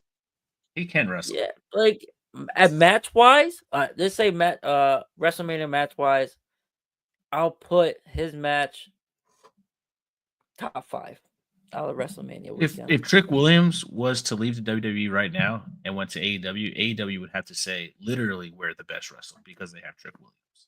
He'd be on like Collision. He'd be a Ring of Honor guy.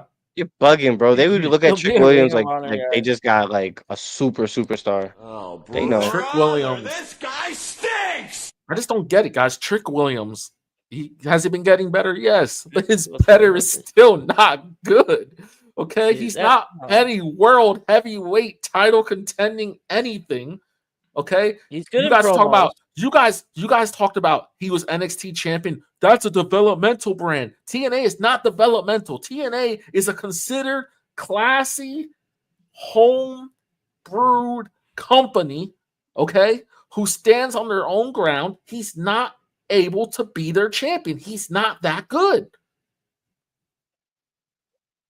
And I don't know. Joe, He did it for NXT pretty well. I don't think Joe Henry's That was good. developmental. I don't. But you saying When he was that NXT Joe champion, he was not Hendry is a better wrestler? Am I saying Joe Hendry's a better wrestler than Trick Williams? Yes. Is that Yeah. yes? Hell yes. no. What? Yes. Wow. Yes. No. I've seen Wow. both Joe men wrestle live. Henry- Yes. No, bro, that man's a walking Well, gimmick, bro. Joe Hendry's a walking gimmick, dude. He is. And Trick's a Walking theme song and a chant. Congratulations. Whoop that Trick, which is dying out. It's not even getting that popular anymore. He's What? banking You on know old the top Carmelo smaller. Hayes stuff. Because he's becoming bro. a He's been heel. trying to be a heel. He's Trick becoming a heel, Williams. so That trick when you they heel? killed it. Right. Trick Williams is going to be in NXT for a while because honestly, if he goes to the main roster, he's an injury case. Wow. He hasn't got injured. When was the last time he got injured? No, I'm not saying he's he's not good enough Oh, to stay safe. This guy Wow, That's a hot what a take. guy. Let's move What a on guy. to our let's take a short break. We'll be right back. What's up, my fellow bad guys? Just when you thought we were down bad, Brandy's here to pick us right back up. Thanks to our partnership with SeatGeek, we got good seats and great prices. New users can score a fantastic $20 off their final ticket purchase by using the exclusive promo code 4SIDESOTR at checkout for any event. That's 4SIDESOTR. Tell them the bad guy sent you. Tell them the bad guy sent you 4 sides OTR, $20 off checkout, as long as it's over $50, and as long as you're a new customer. And if you used the code before, just create a new email. It's that simple. You already know, fellas, when you see the SeatGeek, our proud partners over there sponsor our Move the Needle. And our Move the Needle this week, fellas, is, if I could find it, Miss Becky Lynch. Does Becky Lynch move the needle? Let's start with the Zombie King. Yes, because I didn't get to be my lagging. Yes, because I would like to see her be in the group with her husband. I think heel husband and wife will be interesting to see. And yeah. And I also think Jacob should be in that faction. But yeah, she's moving the needle, I guess. Only if she joins. But if not, no one cares. Okay. Brady Savage, does Becky Lynch move the needle for you? Slightly, like she's still Becky Lynch. She's the man, but I haven't been excited for a Becky Lynch run in a while. It's one of those things where, like, for Lyra's championship, yes, I think she moves the needle. I don't think she moves the needle for the women's championship, the main championship anymore. Okay. Knit Ram, what about you? Becky Lynch, does she move the needle? Nah, I'm sure she bumps a rating. I'll give her that. I'm 100% sure she bumps a rating. Does she move the needle? No. I think Becky Lynch is one of the most overrated people that people put on this high pedestal for no reason. Wow. And this is not even me saying this like at the moment. I told Brandy this like 2 days ago. He did. I literally sat on the couch and was like, I'm gonna tell you something that I don't understand, and that's why people love Becky Lynch. She's super popular. I get that. But like, she's the weakest of the 4 horsewomen. I stand 10 toes down on that. Well, I think of the same thing about Mercedes. And we could throw hands whenever you I'll want. throw hands. I think when you think of Becky, I think of Mercedes. You know, And I it's get it's really weird. We've had this conversation about how we all rank the 4 horsewomen, and we might come back to it eventually. Yeah. Even maybe when they retire, who knows? It's crazy because I have Becky last on my list as well too. What? Blasphemy. I mean, it's just You had Mercedes last. Don't even get me started. right. I Yeah, always got her last. Fun fact: Zombie King's the reason why Mercedes didn't make top 10 in our list. Top Damn 5. So right. she's top 9. Oh, she didn't make top Anything to 5. do with it. Zombie Didn't gave her make top 1 5. point. Crazy.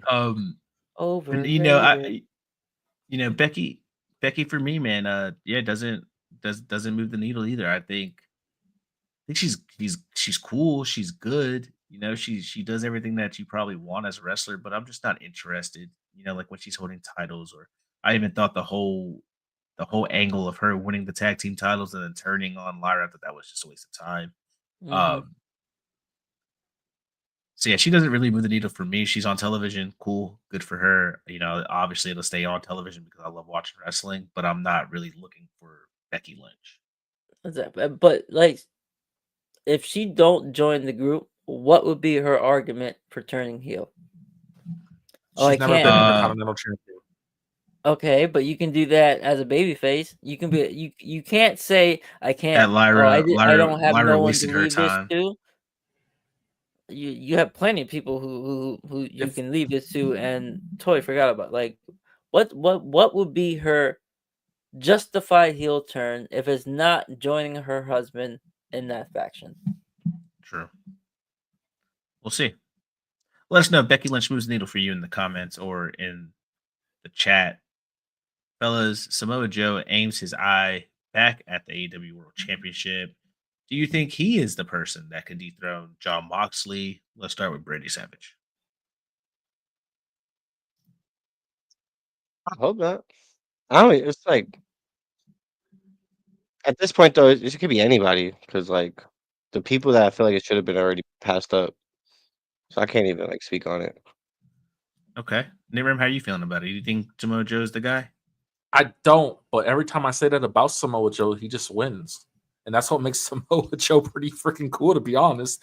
Nobody thought he was going to beat MJF. And we're like, oh, snap, he won. Nobody thought he was going to make Moxley tap out in the middle of the ring for the trios titles. He sure did. So, I mean, like, Samoa Joe is like the epitome of what real coolness is for wrestling. I don't know what it is about him. Dude's just cool, man. And if he won, I don't think anybody would bat an eye. Like, Samoa Joe is the guy. I still think Moxie's taking this title all the way to All In, and whoever the king of AEW is, which I think is going to be Hangman Page, will be the king of AEW. So, but if Samoa Joe wins, I have no issue with it. Zombie King, how are you feeling? You think Samoa Joe should be that guy to dethrone Mox? I don't care who it is. That's on to somebody. And if it's Samoa Joe, kudos to you. It's not like he's a man that don't deserve it. And Zombie King said, for God's sakes, bring that damn title back on television already. to save all the wrestling. To me, I haven't watched AEW since they did that. Okay. Missing out on good stuff. Honestly. Okay.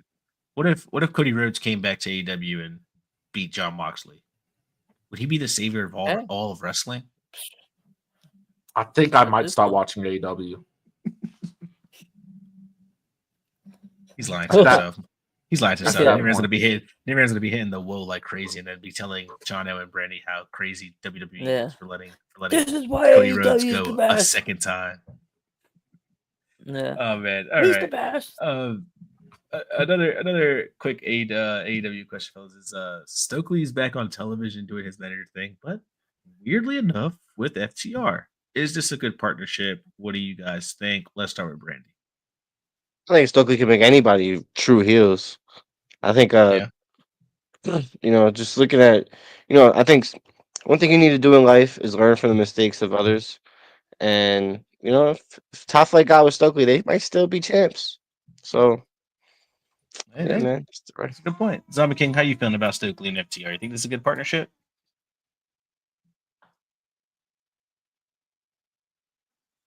He said, "Yeah." He's definitely saying yeah right now. Like Brandy said though, there's nobody who fits anybody the way Stokely does. You know, Stokely can be thrown with anybody, and he's so good at what he does. Honestly, I missed him being on TV. It was like he came back. He cuts a promo in such a heelish but goofy way, Yeah. but I take him serious regardless. Like when he'll sit there and be like, "You stanky bitch," and I'm like, "Haha," but he meant that. You are a stanky bitch. Like that's the good thing about Stokely. That's from the You soul. know, right? You know what I mean? So I'm just glad he's back. FTR, they're good promos, but they're very likable people. They're very babyface promos. You know, my guy was cutting promos about how his daughter beat death. I can't boo that man, but I could boo Stokely. I was just going to say they look like dads. They That's are like you the know what I'm saying? ultimate dads tag team. It's like that's my dad right there. Like they both represent like that's a good dad. You get all the Like- Father's Day cards. You get everything. The macaroni art. You get everything, and you put it on the fridge. Oh yeah, all that And stuff you is still give hanging on. everyone. Yeah, all that stuff is still in their office hanging up, and they're proud of it. They are so Still. proud of it. Still. Yeah, to this day, 100%. And their kids got kids. 100%. Oh man, I think it's a good partnership. Like David was saying, FTR is really hard to do sometimes. So doing this with Stokely kind of makes it a little bit easier. But I don't They need to need it. see them. Yeah, they need I it. don't need to see them beat up tag teams from the '80s. Though, you know what I mean? Hey, man, that I don't need to see. people are real mad about that. And like the funny thing is, if you know anything about the Rock and Roll Express, like me and Marcus do, because they wrestle in North Carolina all the time, those guys are still wrestling to this day. So me and Marcus watching them take bumps is nothing for us. We're like, bro, I watched this guy wrestle like 20 minutes last Sunday. And You know, that's and let me tell actually, you guys, that was like the safest bump that they probably took in their entire careers. yeah. Oh yeah. You know, Yeah. so That's it's still- actually I think my dad's dream match to have. Me and him versus them. The Rock the Rock and Roll Express. Book them, man. They still take bookings. They do still. I take know his bookings, son. yeah. One of their son is doing it around, right? Yeah. Yeah. We never, out of all our matches, we never had a father. Never went 1-on-1 or 2-on-2, whatever you want to call it, against another father and son tag team. We got Mercedes Moné, fellas. Do you guys think she should win the Owen Cup at this point? No. Hell She's no. fighting, she's fighting Jamie Hayter. Double no. Hmm? Triple no. 4-wheeler into the barrier no. All right. 4 sides Give of me no. a hell no. Zombie King. A no yeet. Zombie King Okay, said, well, "I'm bilingual. I'm going to say no to you." In It's multiple another different belt for her, languages. though. No, exactly. no. No. All right, Zombie King do- doesn't want Mercedes to win. Don't Tell want us it. why you want her to win. So that's the thing. I do want her to win because I love Mercedes. I think Oh my she's God. great. I think I think she's also paying her dues. She's shown when she wrestled Athena that she's been wrestling a lot of green woman, trying to elevate this women's division because she could still Athena, go. a green woman. No, sir. Okay. No, sir. Understand what I'm saying. When she wrestled Athena, it was so about to drive great North that Carolina. I looked at all her previous matches, and she clearly is wrestling less talented women compared to Athena's level because she wants to elevate that women's Okay. division. I think she deserves a chance to headline their biggest show with their best wrestler, Toni Storm. I really do think that's fine. I also do think there's more of a story with over? Jamie Hayter going for the title that she never lost and never got a title shot for. You know what I mean? So I like Jamie Hayter. I think both women are going to do good. This match should be good, but I really do think Mercedes should win. I don't think she should be Toni Storm, but I do think she should win the Owen Cup. What you think, Brandy? Yeah, Man. Okay. She should absolutely verse Tony, but I don't think Yeah, she should beat I Tony. I love think to see that should that. actually be the chase. But as far as Wow. like dropping any titles, that's not. There's no. I don't think she should drop any right now. I think That is just coming. constant gold for the girl, constant tournament winnings for her, all that. Yeah. I think that's what, but I don't think she should win the championship at this very moment because Do you think that she should win winning the the Owen Cup? champion. What? The Yeah, I Owen think That's she's Cup. doing coming the own from a cup. hardcore Yeah, fan right here, y'all. I just feel like going Hardcore forward fan though, over I here do. saying, No, I'm just saying. I think the chase, like we seen Cody chase the belt for 2 years. I think a chase like 100%. you. Oh, you're so successful. You have every other belt, but you can't win this one. That would be a great story. Mhm. Yeah. I agree. Make all those other belts meaningless. Not meaningless, but like, yeah, I have this, I have this, I have that, but yet I don't have the belt that I'm actually in that And company exactly. 24/7. Let's Good story. let's I go get ahead and move behind on, that story. fellas. Last topic of the night before we move on to our main event question of the evening. Breaking news over WrestleMania weekend. WWE is acquiring AAA Wrestling. Is this a good move for the company? Everybody's comparing it to the ROH buyout and saying how this is going to be already better than the ROH one and how it's going to be better than the CML partnership that they have. But do you think this is a good move by WWE? Let's start with Zombie King. Yeah, I think so. I think they're with the signing of Ray and Penta, they've been trying to get more of the luchadors, and I'd be like, luchadors always been in the WWE. They've always been sprinkled in. And I think lately, past couple of months, they've been getting the highlight. Like even towards going into Penta's debut, you had Chad doing lucha, and he had I can't beat luchas and all that. So to bring a whole company that's nothing but luchas, I think it's gonna be cool. I think we're gonna get that pay-per-view. I think they put the pay-per-view down in Mexico or PLE or some. They're doing something down there.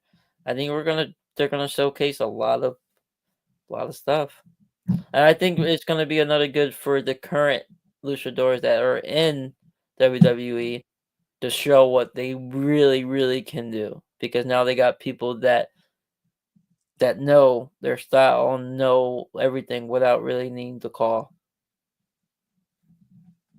Love that. Nitrim, how do you feel about this? I think it's a monopolized company proving that it's monopolizing its business. But besides that, this is a company that it's never really showed luchadors much love. Like besides Rey Mysterio, name me a luchador that they've done justice by. I've stood on this plenty of times. But no one had I that hype think like Ray, bro. I think the push now all kind of makes sense for Penta and everybody. This is clearly a move they've been having in the works. So Yeah. it is what it is. I'm excited in the aspect of there's certain wrestlers that don't get flowers because they never set foot in WWE rings, and I hate that. And one of them is like someone like Psycho Clown, who is on a AAA roster, who is an incredible talent, been an incredible talent. God. Time to bring him in. There's Man, Psycho Clown in the E. That would be crazy. exactly like there's a lot of luchadors that Psycho Clown should get versus their flowers. Fatu. Run it. Book that right but- now. Psycho Clown versus Fatu. But it's just one of those things where I sit there and I'm looking at it and I'm like, cool. So when does this become NXT Mexico?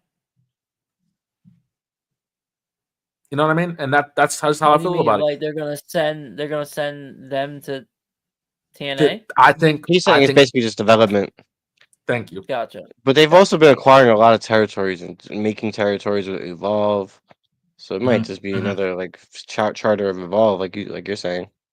Well, And you know- maybe they're trying to bring and show like I always said, WWE wrestling is not like other wrestling. It's a totally different style. So maybe they're trying to bring in those AAA wrestlers, but instead of getting retired and trying to teach them and everything, it's like, okay, there's this bring in, let them work each other for a little bit and tell them, do this different, do that, do this here, instead of trying to modify what to do instead of change everything. Until it's the butt of the joke, right? Until Grande Americano is now AAA World Champion. Until it's the butt of the joke. Because that's where this is going. Vicino already got in the ring for WrestleMania. He picked up Rey Fenix. That's a former AAA champion. He's not current. Former AAA champion. So clearly you could set up that feud. That man's amazing. We all know how great that man is. So it's one of those things where it's like, where are you going with this? El Grande Americana is where they're going with this. And for it to work, they just brought out their money. I think you got PTSD from the Mexicals. I think that's what's going on. I like the Mexicals too. It sounds like Pretty Savage. It sounds like Pretty Savage. You kind of agree with Nate. Is that true? Yeah, I think it's definitely all. This is literally just for Chad Gable, and or vice versa. Is for Chad Gable to promote them to make them bigger. You give them e-buzz to go in places. Okay. You gotta look at it from a business standpoint, where with the E just looks at it as, can we make this bigger and better? Obviously, I think that's the obvious choice right there. You could definitely make that better. Yeah. Remember, they have Netflix and Tubi deals now. You put anything on streaming. That's true. That's true. If they do some Luchador on Tubi, I'm definitely watching that. An R Luchador for the WWE, why not? Before we head into the main event question, Brandon Savage, do you have a down bad pick of the week for us? Actually, I do. Let's bring it to Rocky. We've all seen your interviews. We didn't see you at Mania. It's given a lot of truth. You gave a lot of truth to what someone said about you a few months ago. You bald fraud. Because you were on the board of directors, you're in your midlife crisis. You don't even grace us with your presence. It just feels disrespectful at this point, because how do you confirm everything CM Punk said about you? It's just uncomfortable at this point to even see you in Pat McAfee interview talking all the junk that he was talking. That just felt unnecessary. Your presence wasn't. If you felt your presence wasn't needed at Mania, then why was it needed post Mania and not on WWE TV? Rocky, bro, you're down bad. I was there's no way to put it. Down bad. Down bad. Down bad. Down bad. With that being said, let's move on to our main event question of the week. It looks like all the talking has been done. It's time for the main event.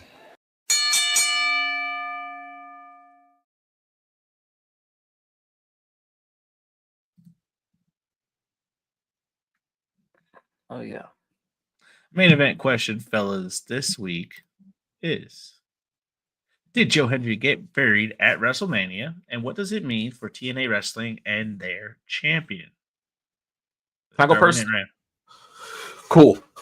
This was the worst move they could have done for TNA. I don't know who in TNA signed off on this. I think this is idiotic. I think it's really, really stupid. Your champion, your world champion, your most popular superstar to date went out to WrestleMania. That's awesome. Lost in 5 minutes. Your world champion looks like a goof. Barely got any offense in. Didn't even get to do his whole shtick, which is crazy. And you guys can make the argument, oh, it's a legend. It's Randy Orton. Randy Orton's 2 back surgeries in. He's not the same Randy Orton he's always been. It's Randy Orton. I get it. That's cool. But he looks like a doofus. You could have sent anyone for this. You could have sent Moose for all I care. There's plenty of people in catering who could have easily enjoyed a WrestleMania spot. But no, you sent the TNA World Heavyweight Champion, not just Joe Hendry. Joe Hendry by himself, not a champion. That's okay. It's Joe Hendry. He's goofy. He could afford to lose. They did it for TNA. They did it for the Rumble. They did all this. But we're talking about the World Heavyweight Champion. This guy didn't last 5 minutes. 5 minutes. And not only that, now he's a running joke on your next show on NXT when he showed up, because Trick definitely put him in the spot. You had your little 5 minutes to shine, Minute Man. Your TNA champion is a joke at this point. It's really freaking sad. And whoever signed off on TNA just because your title was on Mania, you're an idiot. Like, it's a complete idiotic move because your world champion looked weak. Your world champion not only looked weak, got beat, and now it's going back to developmental, trying to make a case there. You look stupid. It should have been anyone else but Joe Hendry. Anyone but Joe. Are you done? I'm done. Okay. I felt that from First here. of all, let's not act like Randy Orton isn't a 14-time world champion. Let's act like he's not a living legend and a walking Hall of Famer. Let's not act like he's done things in this business that most men wish they can do. Let's also act like this is probably not the biggest thing TNA has been a part of since the merger. Let's not act like Joe Hendry isn't a walking gimmick who is a walking clown. So it was okay for him to get embarrassed out there because he really shouldn't have the title. Let's not act like this shouldn't have had happened. We are talking about Randy Orton. We are talking about somebody who's held more titles than that dude can ever count his entire career. We are talking about somebody who's been around the world 3 times, 5 times, 6 times, maybe 10 times as much as somebody in his entire career. 100%. We're talking about a part-timer. We're talking about a man who just came back from injury. We're talking a about legend killer. If he Randy kills you, Orton's it's a never a compliment. part-timer, bro. Yes. Hold up. Don't get too If anything, disrespectful. this made I feel like Chano said, this is, Chano said it best. This made TNA more relevant than it has in years. Yeah, people are talking about how the champion's a joke. Congratulations. Bro, Because that's he is a a joke. silly statement. Like, let's talk about how TNA, champion or not, have come onto NXT and lost. Bro, We're talking about NXT. They didn't even use Going their on to the main event to going on to the main stage of WrestleMania and losing Right. compared to You're- losing on NXT. What To do you show up mean? on developmental. You're What do you literally keep saying show up on developmental for? I don't like. right. You guys don't want NXT to is say a third NXT brand. developmental. Oh, No, now it's NXT a That's third not the brand. point. We've been It's saying don't say it's a third brand. It's not a third brand. It's definitely developmental, but it's a developmental that is at the level of TNA. So if they are at the level of TNA, and that has been broadcasted and shown to us that NXT and TNA are on the same level, that means that somebody from NXT goes up to WrestleMania and gets squashed by Randy Orton in 5 minutes. And I'm only using squash because that's the word that people are using. I don't even feel like that's what it was. But that's still an amazing moment for that person on NXT, whether they're champion or not. They're still going to the main stage of something that they probably usually wouldn't be welcome to. If Obafemi walked down that ring and got squashed in 5 minutes by Randy Orton, you guys would have a fucking problem with it. And don't tell me you wouldn't. And do not tell me you wouldn't. Obafemi walked his big ass down there and got squashed in 5 minutes. You guys would say, well, they made the NXT. Randy Orton is the same size as Obafemi. But that's the thing though. That's the thing though. They're not going to use Oba. Oba is a terrible example because we're not going to use Oba for something like that. In fact, we're going to use the you guy can who's use a gimmick. anyone. The gimmick You can king. use Andre the Giant. We're going to use the gimmick. Don't use a king, world who's just champion. You don't he's use a a world gimmick. champion to do that. It's a Isn't 5-minute Joe match. Hendry? Isn't Joe Hendry also on a WWE contract? Like technically, No. no, that was never real. That hybrid deal. I got the bump. Only, yeah. But it's a world champion. I'll put it like this. I'll put it like, him and Kevin Owens weren't going to have a 5-minute match, guys. Him and Kevin Owens weren't going to have a 5-minute match. So why couldn't they just be like, all right, audible. You know what, Randy? Instead of a 20, 25-minute match, you'll have a 15-minute match with the TNA champion. Because then Joe loses. Who the fuck is Joe Hendry and the TNA World Champion, bro? Joe Hendry's one of the most popular wrestlers in the world. Joe Hendry got one of the biggest pops in WrestleMania and got a 5-minute match. Can Joe Hendry let's talk about that. Go 15 let's talk about that. with Randy Orton? Let's talk about that. You guys are talking about who's Joe Hendry? Joe Hendry got the biggest pop at WrestleMania. Who's Joe Hendry? He got the biggest pop at WrestleMania, got a 5-minute match. Got a bigger pop than Becky, got a bigger pop than Seth, got a bigger pop than Roman, got a bigger pop than Cena, got a bigger pop than Cody. The reason he got a bigger pop because no one knew he was going to be there. So it was more of a surprise. That's People it. just like Can sing his entrance. Can Joe even go 15 minutes in a competitive match with Randy Orton? We don't know. I'm not Yes. saying he can't. I'm not saying he can't. I'm just Let's saying, see. can he even do it? Because at the end of the day, he's a gimmick. He's not a China- wrestler. He even said it himself that he's not. He's more on the entertainment part factor on it. Did we talk so loud that Chance was like, hold up. Chance Spidey saying this, they're tingling. That Chance has popped up in the room. You I'm not say the his name and he and I appears. appeared. Thank you. Listen, crazy. My ear was ringing. I was at work. I was like, yo, why am my ear ringing right now? I checked, and like I predicted, Nitram was talking hella shit about Joe Hendry, and I'm cashing in. This was the biggest match of Joe Hendry's career. Biggest match of his career against the legend killer himself, Randy Orton. This is the biggest TNA has been on a stage in the past 15 years, and you're mad about a 5-minute match? Yes, I'm mad about presentation. Why are you mad about a 5-minute match, Martin? Because presentation matters. That's a world champion. Martin, how much more presentation do you want? I'm gonna say this: AEW wouldn't have the world champion lose in 5 minutes. You're right. Let's be honest. You're right. They definitely would. They don't have the championship out. What are you talking about? The TNA World Championship was on Christian Cage. AEW put nobody from TNA over. They dropped it to Kenny Omega, and instead of having somebody go over and Kenny, they gave it a bum-ass Christian Cage. I don't care if he's a TNA legend. They gave it a Christian. That did TNA legend. That did nothing for them. And there's a reason why TNA and AEW is not working, because all AEW did was put the straps on their guys, and it did nothing for them. This is the biggest stage the TNA World Championship has ever been since its inception. There has never been a bigger stage that the TNA World Champion has been on. And out of Joe Hendry's mouth, this is the biggest match out of his career, and it is not a burial. What is the most dangerous thing about an RKO? It can come out of nowhere. Ask my boy John Cena what happened to him. Shit. My man Joe Hendry put Randy on his back. He did his little and got hit with the most dangerous move in WWE, the 3 famous letters, the RKO. So what are we talking about here? How are you more mad about this than a man is happy for himself?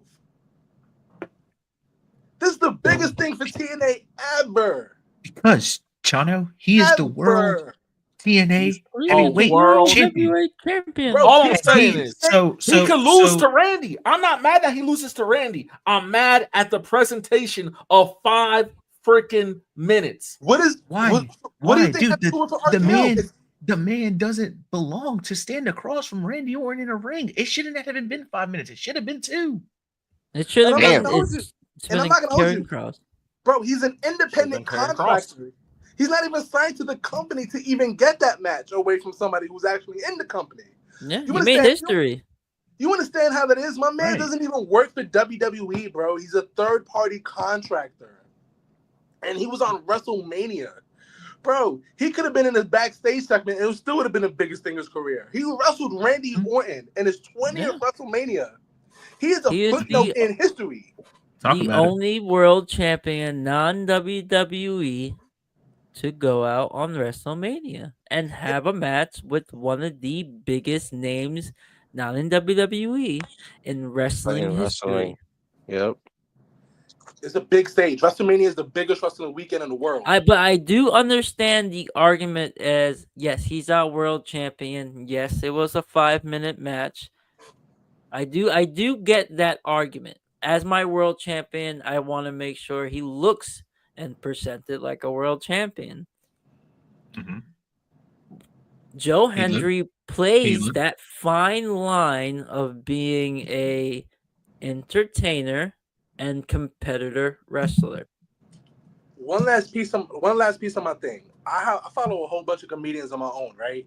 They're casual wrestling watchers. Well, mostly just WWE watchers because, it's the most convenient thing to watch. The history is there, they'll watch. And the first thing when Joe Hendry came out, they was like, I don't know who this Joe Hendry guy, but people love him. And by the end of that match, they were sold on Joe Hendry, the wrestler, because of his presentation and his charisma. And because he's a nice, energetic guy. And that right there might get TNA another viewer. There is nothing at this point that could hurt TNA. TNA's they already. need something. They need anything. Anything. They need a better TV deal. That's what they need. The better production. network, better channel, better everything. There's nothing Better right now iPhone. that can on an iPhone shit. You know what I mean? There's nothing that can hurt TNA at this point. TNA is drowning. TNA will never die. It'll never die. They tried It- again. They never They are died. the zombies. They won't die, but they'll be in the hurt locker. You know what I mean?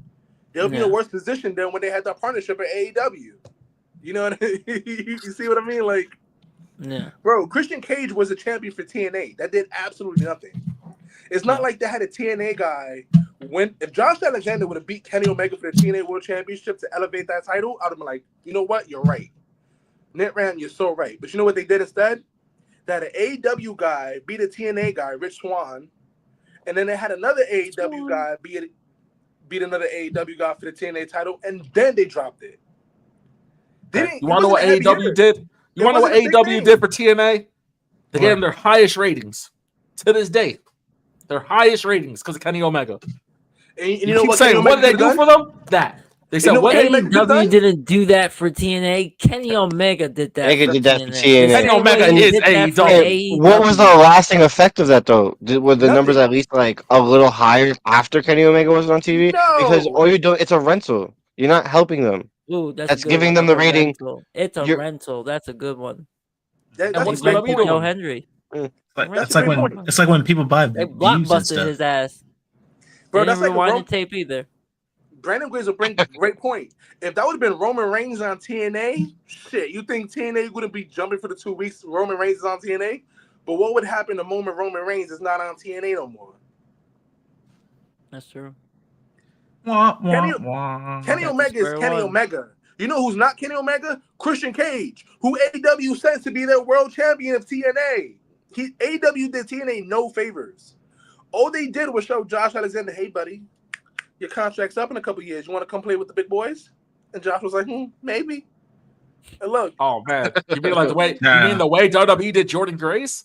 Hey, your contract's coming up. Why don't you come hang out with us for a bit? Whoa. If you want to talk about contract tampering, let's talk about New Japan Pro Wrestling. Because AEW wiped them boys clean of talent. Yeah. We're talking TNA. If you want to get into semantics, yeah. We're talking TNA. We're talking TNA. I don't know about all that. We're really talking about if Joe Hendry got buried or not. And he did. He didn't. I don't think so. Not only did he get buried, then he got embarrassed on the third brand show. You're mad because someone put a good promo against him. You're mad because Trick Williams talked his shit to him.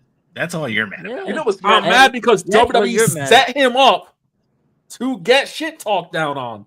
WWE does. WWE gave him a 5-minute match, sent him to NXT, and pretty much told Trick, "Hey, bring up the fact that he had a 5-minute match." Exactly what happened. What they're gonna ignore it? They're gonna be like, "Hey, what is that thing you did yesterday? I don't know. What was that? Maybe the biggest stage of them all. I don't know. Who cares?" But Joe didn't even have anything to say. Joe just stood there like, "Yeah, I lost in 5 minutes." What can you say? Well, that's Joe's fault. Everything y'all say. But that's Joe's fault. At the end of the day, you have a live mic in your hand. If you have something smart to say, then say it. If you don't, you don't. So obviously, Joe wasn't smart enough to come out with a comeback, and Trick was. You can't be mad at Trick because he's better on the mic than Joe at the time. You know what a loser. And like Chano said, especially if you're a third contracted wrestler and you're coming on here for a 2-off, you're going to be here on 2 nights. Talk your shit, bro. Grab that mic, talk your shit. Tell Trick Williams he is never going to do shit like that.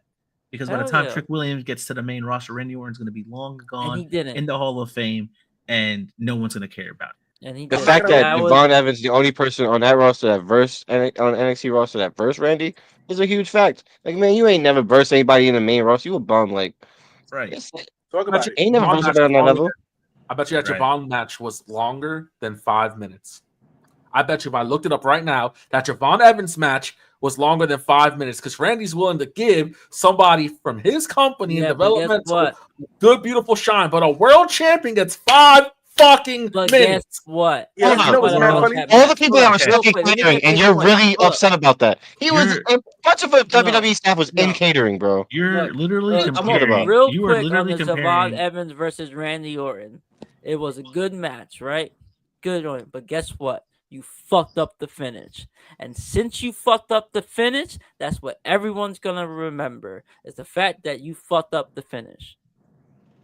So I don't, me personally, good match. But at the end of the day, that 8.5 minutes. was fucked up. And that was on you. It went If 8.5 they minutes. want to do anything, 8.5. that's the last thing people's going to remember. Joe Hendry was a 5-minute match. Didn't fuck up the finish. But you know why that was an 8.5 minute match on NXT? Because NXT, like NetRam has said in an earlier podcast, NXT was trying to boost their ratings with a main roster guy. And that's why Randy Orton had a match on the NXT with Javon Evans for 8.5 minutes. This was WrestleMania, the biggest night of the year. They don't need any more ratings boost. You think they need Joe Hendry to boost their ratings? No, they blessed Joe Hendry. They blessed TNA. They said, you know what? We'll give you a spot at WrestleMania.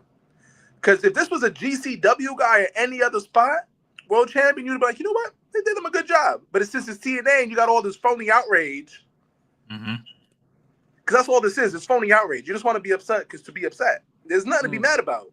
This is Joe Hendry's acknowledged this is the biggest moment of his career. And he was not buried. He got offense in. It's not like the bell rang, Randy said, stupid, RKO, 1, 2, 3. No, there was offense. Was there not offense? Yeah. I've seen buried match where guys get 2 hits in. If I give you anything, if I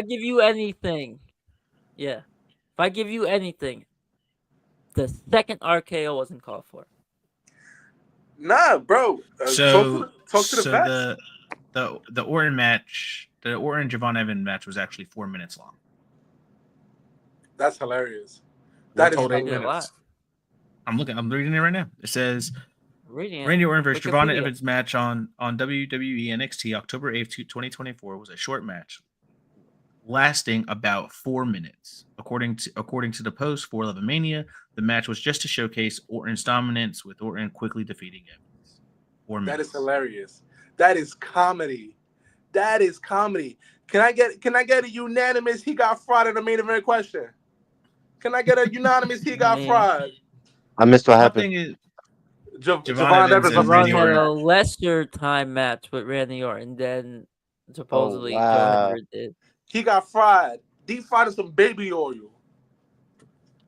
Yeah. So that bouncy, bro, that bouncy makes time go slow, I guess. At the same time, there should be no gimmick or no entertainer across the ring from a wrestler like Randy Orton. You don't deserve you shouldn't. You should only get 2 minutes. Facts. Especially as a contractor. Third party at that. Especially as a contractor. Third party contractor. And you know what? Nah, fuck that. And they gave him his own fucking shirt. That man did not get buried, bro. Hell yeah. He got not get buried, bro. You're right. He got merch. He got what his own merch. TNA wrestler has WWE WrestleMania merch? Joe Hendry. Merch. Right. Come on, bro. He did not get buried. You got to be happy Joe for Hendry. Joe. Be happy for him. You're just mad because it wasn't on AEW. When you go to sleep tonight, I want you to be like, I am this over the moon happy for Joe Hendry, and I'm happy that he is our TNA World Heavyweight Champion. I'm convinced now. And then you lay your head down and go to sleep. Joe Hendry is going to dethrone Jon Moxley. Nate Ram convinced me. 1,000%. It's going to happen at All In. It's gonna be a 15. It's gonna be a fucking 25-minute 5-star match. They're gonna go 25-minute Dave Meltzer 5-star banger. Yo, it's mad, bro. It's hilarious, bro. You know what's mad funny? After the match initially, Nate Ram was like, "Nah, Joe Hendry wasn't buried," but he saw his fellow AEW marks go, "Nah, that was so stupid." And then Nate Ram changed his whole entire tune. No, I went home and processed it with Brandy and said, "You know what? I don't think that was a good move for TNA." You're a hater. I bet he went home, right? Man. They were chilling, right? All chilling and stuff. And he was like, you know what? I was thinking, all random, 5 hours later. Okay, well, you know what? I had some serious ear pain going on. That's what fucks with your mental. Okay. That made him think. And it was real hard to watch Mania in the first place. But the only thing that hurt a little bit more The one that hurt a little bit more than the actual having inner and outer ear infections in both ears was seeing the TNA champion lose in 5 freaking minutes. God. Oh, brother. I woke up that Easter. Thanks. I woke up that Easter morning just knowing it was going to happen and started crying. You're such a lying asshole. I hate you. You're such a lying. I can confirm that he was crying. I don't know if that was the reason. It was because he had a double ear infection, not because he was crying about Joe Hendry. Quadruple. But yes. Fucking double inner and outer. Let's move into our plug. Zombie King, got any matches coming up? This weekend one weekend that has been off, but May 9th, I have a couple of guys. Coming up May 13th. Obviously they're posting right here. You can see it, but stay on the page. Yeah, a couple of debuts and coming up in May. Big promotions, big things. So, yeah, man. This one's kind of big right here. James Storm's on the card. James Storm, yeah, man. Yeah, that's TNA legend. Good one. Are you wrestling 2 matches a day? Yeah. Yes, sir. This one May 9th. Busy man. I'm busy, bro. Trying to get all that. I'm so happy for you. I saw that shit. I saw that shit. I'm so happy for him. My man's all booked for that Mother's Day weekend, though. Yeah. Hopefully my mom's not around. Happy Mother's Day. They just be throwing Ant Scrappic over everybody's shoulder. On all those posts, he just over someone's shoulder like. With that being said, let's go ahead and get our plugs and get up out of here. You already know Zombie King.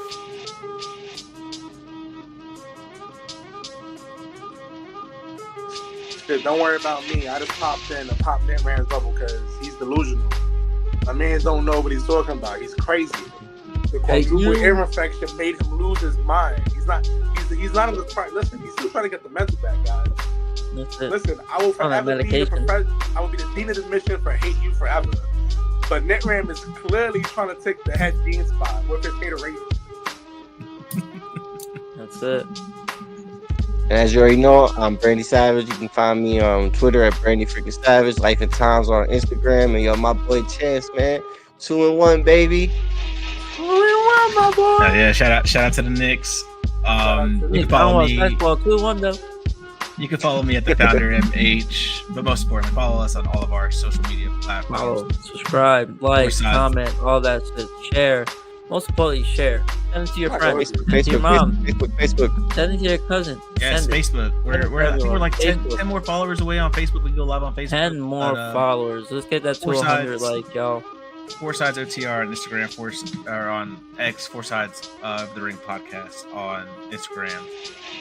Sorry for going 2.5 hours, everybody, but hey, nuts, bro, nuts. It was a lot of wrestling to talk about. Mania weekend was crazy. That Mania special, bro. Name it. We got a special podcast. Stay tuned to the socials. We got a giveaway. This is a mint condition Andre the Giant. It's a 9. Black and white. Black and white. It's a Legends Prism. It is graded. It is a 9. Look out. 9. Where you gonna get that? We will be giving this away for the free. You ain't gonna find that no one else, though.